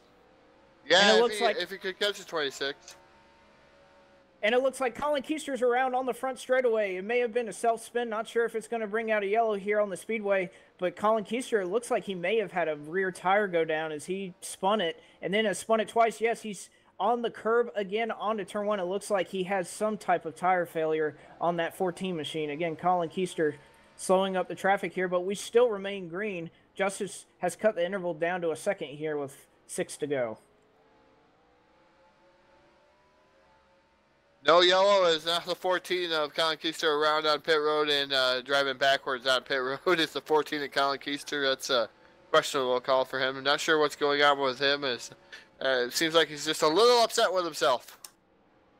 Yeah, that's one dejected race car driver there. I don't know if he took 2 tires or just lost something there, but definitely something with the 14's night went is bad, wrong, and, spun it twice, spun it again on pit road, and I think doing his best, Ricky Bobby, driving down there backwards on pit road. But we're just outside of 3 laps remaining here. If you can believe it, the Polyphony Digital 250 has completely flown on by. 3 to go at the line. Kevin McAdams has about an 8-car length lead over Derek Justice, but that interval is shrinking a little bit there, Blake. Can Derek make one more run here? 3 laps to go at the line. Yeah, it looks like, again, about a 0.13 second difference. We know McAdams has been sliding around later in these runs. Maybe Derek was trying to save there on this run a little bit. He doesn't have a lot of time to do it, but that interval is shrinking. We'll see if we can get the 2015 champion into Homestead, or if we can get Derek Justice already securing a spot, who hasn't missed a championship for at Homestead here at FTF. 2 to go here. Yeah, Popsicle sticks were in the air. 2 laps to go. 2 laps remaining for the 26 of Kevin McAdams. Meanwhile, Derek Justice trying to chase him down. The 31 Baskin-Robbins sponsor machine, 0.838. White silk, white flag in there. One more trip around the Martinsville Speedway for the 26 of Kevin McAdams. Can Derek Justice do anything to catch him? I don't believe so. I believe this is Kevin McAdams' race to win or lose. Yeah, down the back stretch for the final time. We'll call it about 9 car lengths. Derek Justice going to try to make one more run. Looks like that's going to fall short off of turn number 4. Checkered flag in the air. Kevin McAdams wins the Polyphony Digital 250 at the Martinsville Speedway, punching his ticket on to ASUS Championship night at Homestead. Terrific run out of 26. Derek Justice will finish up with a second spot. Chris Wetz, if anybody gets the Blake McCandless short pitting award here tonight, the 71 of Chris Wetz ends up 3rd, Andrew Swartz 4th, and great run for Matt Vassar in that top 5. You talked about it all night long here, Blake.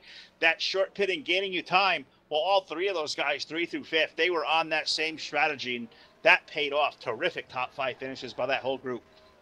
It looks like it did point out we got 2 finishers here in our top 5 that aren't playoff drivers. Maverick Morrow looks like he'll finish 6th. Brandon Lawson, non-playoff contender, in 7th. Taylor Morgan's going to round out in 8th after that penalty. Jason Justice in 9th, and David Schildhouse in 10th after that gamble.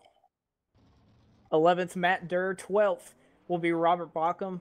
13th, looks like Zach Buchanan, if I'm not mistaken. I can't apologize if that's incorrect. 14th, Colin Keister, after doing a little bit of a sideshow here on pit road. 15th, Noah Hart. 16th, Noah Carmichael. 17th, Justin Malillo. 18th, Arnold Columbia. 19th, that will be the 52 of Zach Buchanan. The 24, or the 52 of Zach Schultz. And then rounding out the end of our field here, 47 of Sonny Tallman, and 20th. 21st, Alex Ruth. 22nd, Chris Barnes. 23rd, Tom Sylvain. And 24th, Dylan Smith. All right, so we'll move on to the Full Velocity post-race show. We'll send Joe Allen down to Victory Lane. He'll talk to race winner Kevin McAdams.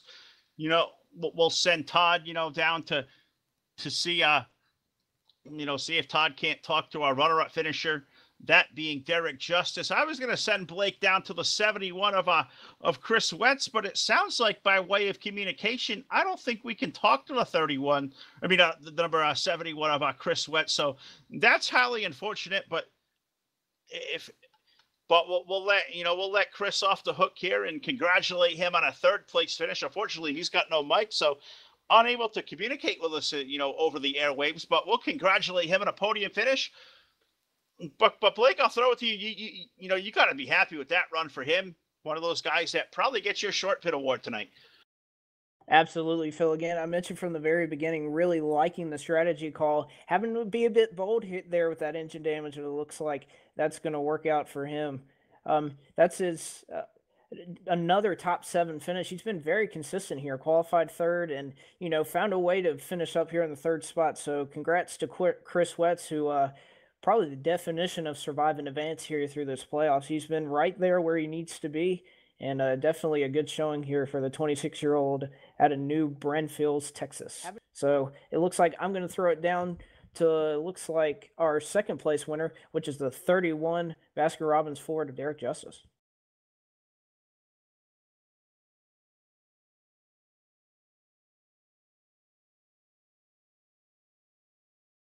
As they scurry to get conversation with Wetz down there, as they're trying to get a different communication with Wetz.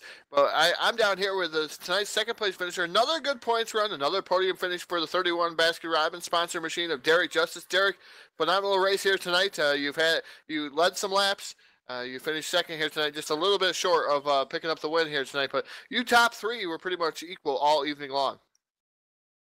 Yeah, I was not very good on the short run. I was just, the car was really, really tight on the short run. Then when we got about 20, 30 laps in, it really, I was just in a groove, and I'm probably one of the fastest people out there on a long run. But uh, just had some damage early, and then my crew picker decided to fix it 3 times, and now it's my fault for telling them not to fix it, so it cost me a little time there. But stage win and a third place in the stage one, so we'll take in a second place finish. So not a bad day. So congrats to Kevin on the win. Good strategy. Well, Derek, finishing second, getting your points, and trying to make it to Homestead. I know trying to get a victory takes a little bit of stress off you, trying not to have to fight as hard. But those stage points have made you this so far. They made you here. So it's one of those things where strategy with them stage points works out good for you. Yeah, it's just no place is safe right now, because he can have any one of these 8 guys that are in a round of 8 right now can win these races. So there's no safe right now until we get to Phoenix to see what we play out. Well, Derek, I'm going to microphone. The floor is all yours. Thank whoever you'd like to thank here this evening. Of course, Full Velocity Network putting the show on. I'm sure it was a fantastic race with only 3 cautions, and everybody watching UT land. I know I got some fans out there, but I know I got a lot of haters. That's okay, and shout out to everybody that supports NR 2003 community. Well, ladies and gentlemen, that's a driver of the 31 Baskin-Robbins Ford Fusion, Derek Justice, bringing home another podium finish, second here this evening. But I'm going to throw it back to Phil. Phil, you have Wetz just a little bit. You had communication with Wetz. What did he say? Yeah, I did. I got a quick line from him here. He said, unfortunately, he wasn't able to talk to us, but he said he had a really decent run all night long. The speed of the race car was certainly there. Got some damage from earlier contact with Taylor Morgans and Jason Justice that just destroyed the motor. Said he had to use fuel strategy there and some short pitting tire strategy to get up to that, top 3 position. Got him up to the front of the field, and it certainly paid off. So congratulations to Chris Wetz on a terrific 3rd place run. I was glad to get that communication from him as well and represent him on the airwaves. So congratulations to Chris Wetz to bring it home 3rd, but I'm going to throw it down to victory lane. I know there's going to be a very, very happy Kevin McAdams on there, in victory lane there, Joe, and on the airwaves at FEN again. So I'm sure he's going to be equally happy about that. You bet, guys. This seems to be a growing tradition on a weekly basis, is getting Kevin McAdams up here into the booth. And I just want to remind you guys up there that he was my pick to win tonight's race. So, Kevin, congratulations, buddy. Securing that win, getting yourself locked into the ASUS finale in a couple weeks at the Homestead Miami Speedway. Tell us about it. It looked like it was a treacherous setup on the long run as you guys continued to put wear on those tires.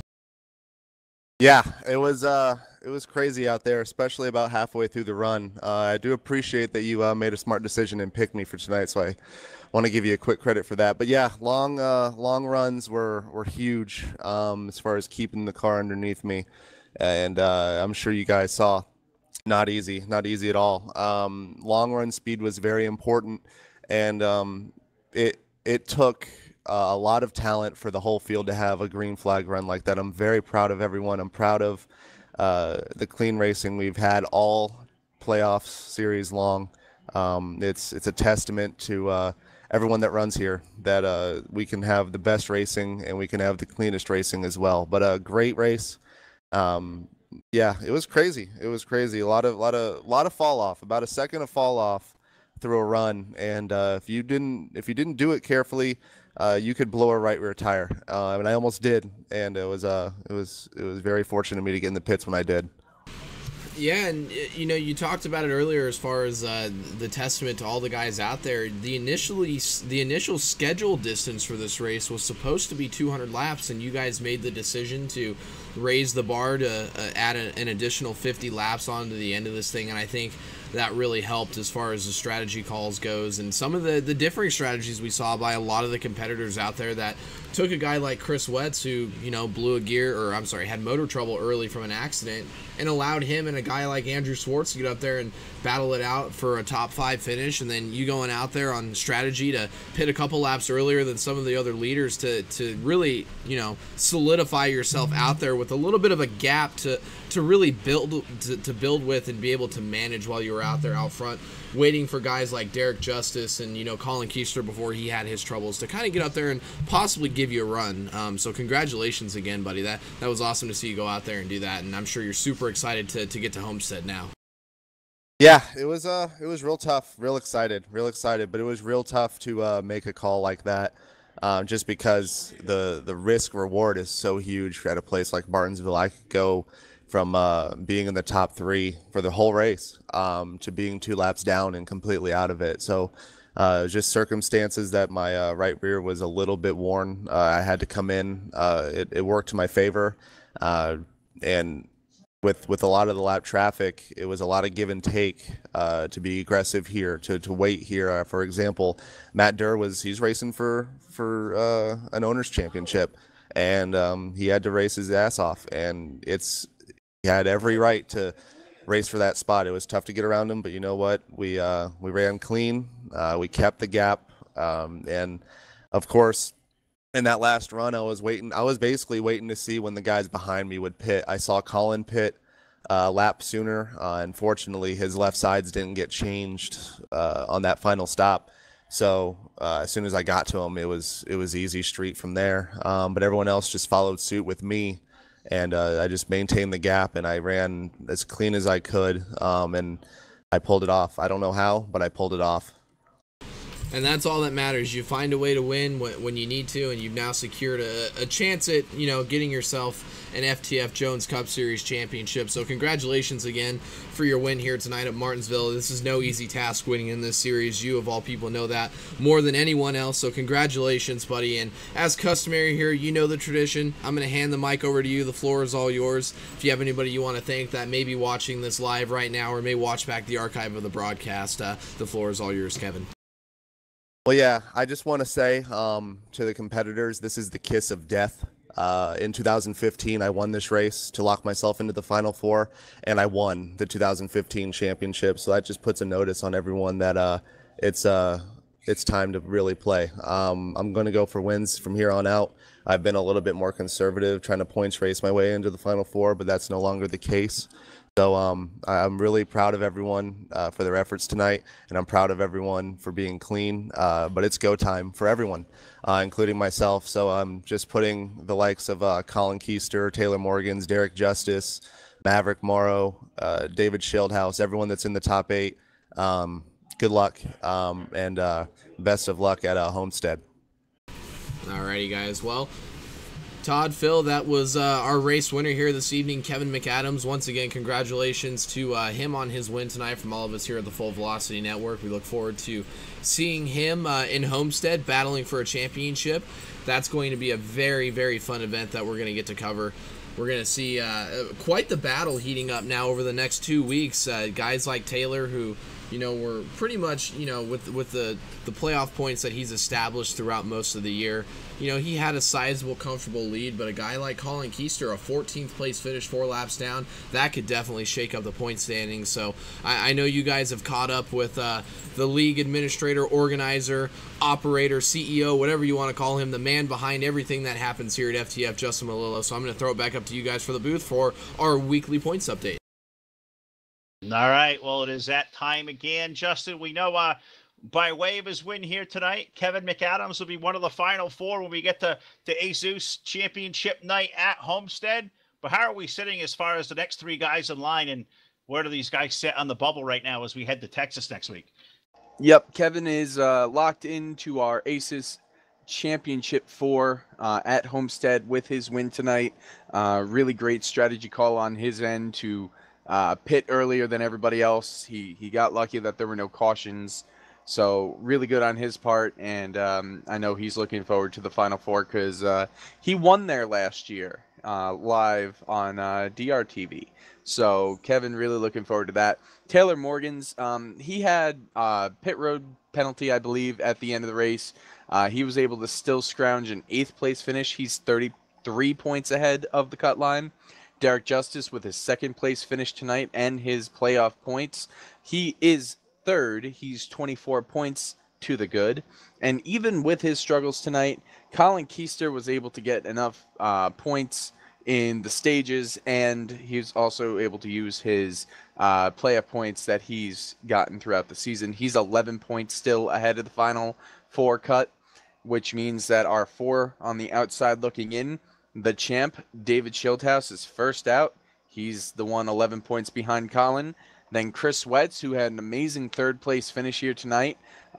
He is 17 points out. He just didn't have those stage points to propel him any further up. Maverick Morrow, he is 18 points out.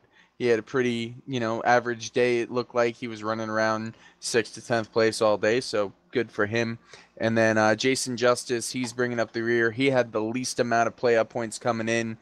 With his 9th place finish, he's 23 points behind the cut. So, the four guys who you would expect are up there, but you still can't count out Schildhouse, Wetz, Morrow, or Justice. They've all won this season, and they all can do it in these next two races. As we head to, we talk about being at the paperclip here in Martinsville tonight on the short tracks. We go to a high-speed track like a Texas next week. I mean, how much did the complexion of can this playoff change next week in a place like Texas? It's a racetrack. I know with those guys that are currently outside the cut, they all excel at a place like that. So this thing can truly be turned upside down next week in Texas. Well, we're going into waters unknown as for the first time FTF is visiting the new Texas layout. So we've got the different turns 1 and 2 and the banking and all that stuff. So we're going to be on some new asphalt next week. These guys might have raced this track. Some guys like maybe Wetz and Schwartz might have raced this track in other leagues. So they might have a little bit of a step up on the rest of the field. But it's definitely going to be a different game next week. It's going to be fast. It's going to be fun. It's going to be treacherous. I can assure you that. But I have no doubt that these guys are going to be able to put on another great show for you. I guarantee that. Well, Justin, as always, buddy, thanks again, and look forward to doing this after Texas next week, seeing where the rest of this twists and turns take us. Good job as always, brother, to have a race with 3 caution flags or over 250 laps at Martinsville. You guys at FTF have a ton to be proud of tonight. Oh, absolutely. I'm really proud of these guys. All 24 of the guys that showed up here tonight. I know myself, I was way off pace and letting everybody by, but that's what it takes to have good green flag racing. And you ask any of the guys that were racing up front, it was not an easy set. These guys were sliding everywhere. So really, really hats off to everybody who showed up here tonight to only have 3 cautions. Yeah, it was a fantastic race. Well, congratulations to all the guys at FTF, Justin, Kevin, David, Brandon, the entire staff at FTF, Blake. These guys put one hell of a race on tonight. And as we transition to a Texas Motor Speedway, I mean, shoot, you were around this series all year long. I mean, can we expect the unexpected next week at Texas, especially as Justin said, we're heading to a new layout? I mean, that's just going to bring a whole bunch of a new drama in. I don't know, Phil. I don't know how much we need to expect the unexpected here.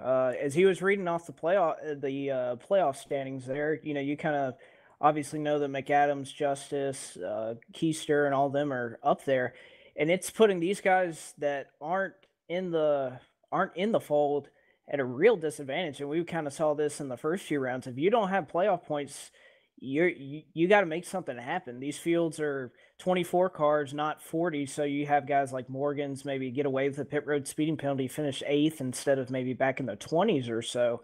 So there's not a lot of room to make up all the points that you need. So these guys, Schildhouse, Wetz, we saw Wetz have a great run today, 3rd. He's still about 17 or 18 back. And I mean, really, do you think you're going to get all those stage points and make up all that ground on the likes of McAdams, Taylor Morgans, Colin Keister, all these guys that are running up front all the time? It's just so hard to do, and it really makes you think that, these guys, I don't want to say they're in a must-win, but, I mean, you know, and even I had the same thing last round. That's kind of what I had to do. I didn't really carry any playoff points into these playoffs, so it was just you're in a must-win situation really early when you're down so much on playoff points, and I think that's what these guys are going to start doing. You're going to see more guys doing strategies like I did last week, or you know that Jason Justice did today, trying to maybe stretch it out on strategy. Because if you don't have the speed, you got to find something to do to go up there and win these races. Because second place, you know, you can run up front in all these stages, but second place isn't going to cut it when Derek or Kevin or whoever you're trying to race that's in front of you in the standings is right behind you. So, you know, we can expect the unexpected. I'm sure it's going to be a nice version of Texas. Interesting to see it with the new turns 1 and 2 configuration. But, you know, these guys that are behind the cut line, you know, Kevin kind of alluded to it earlier. They're put on notice. They got to make sure that they're up to par to make sure to try to win these races. Absolutely. So we'll get to update that next week as we're back with the FTF Jones Cup Series 1 week from tonight at the Texas Motor Speedway. But Todd Stanton, next up for us on Full Velocity, brother. Tuesday night, we go back to visit our friends at Big Show Promotions. Going back to the UMP Modifieds at the Lanier Speedway. We did that last Tuesday night on the dirt, and you know now we have the scheduled date so we can get that out to all our fans to check out.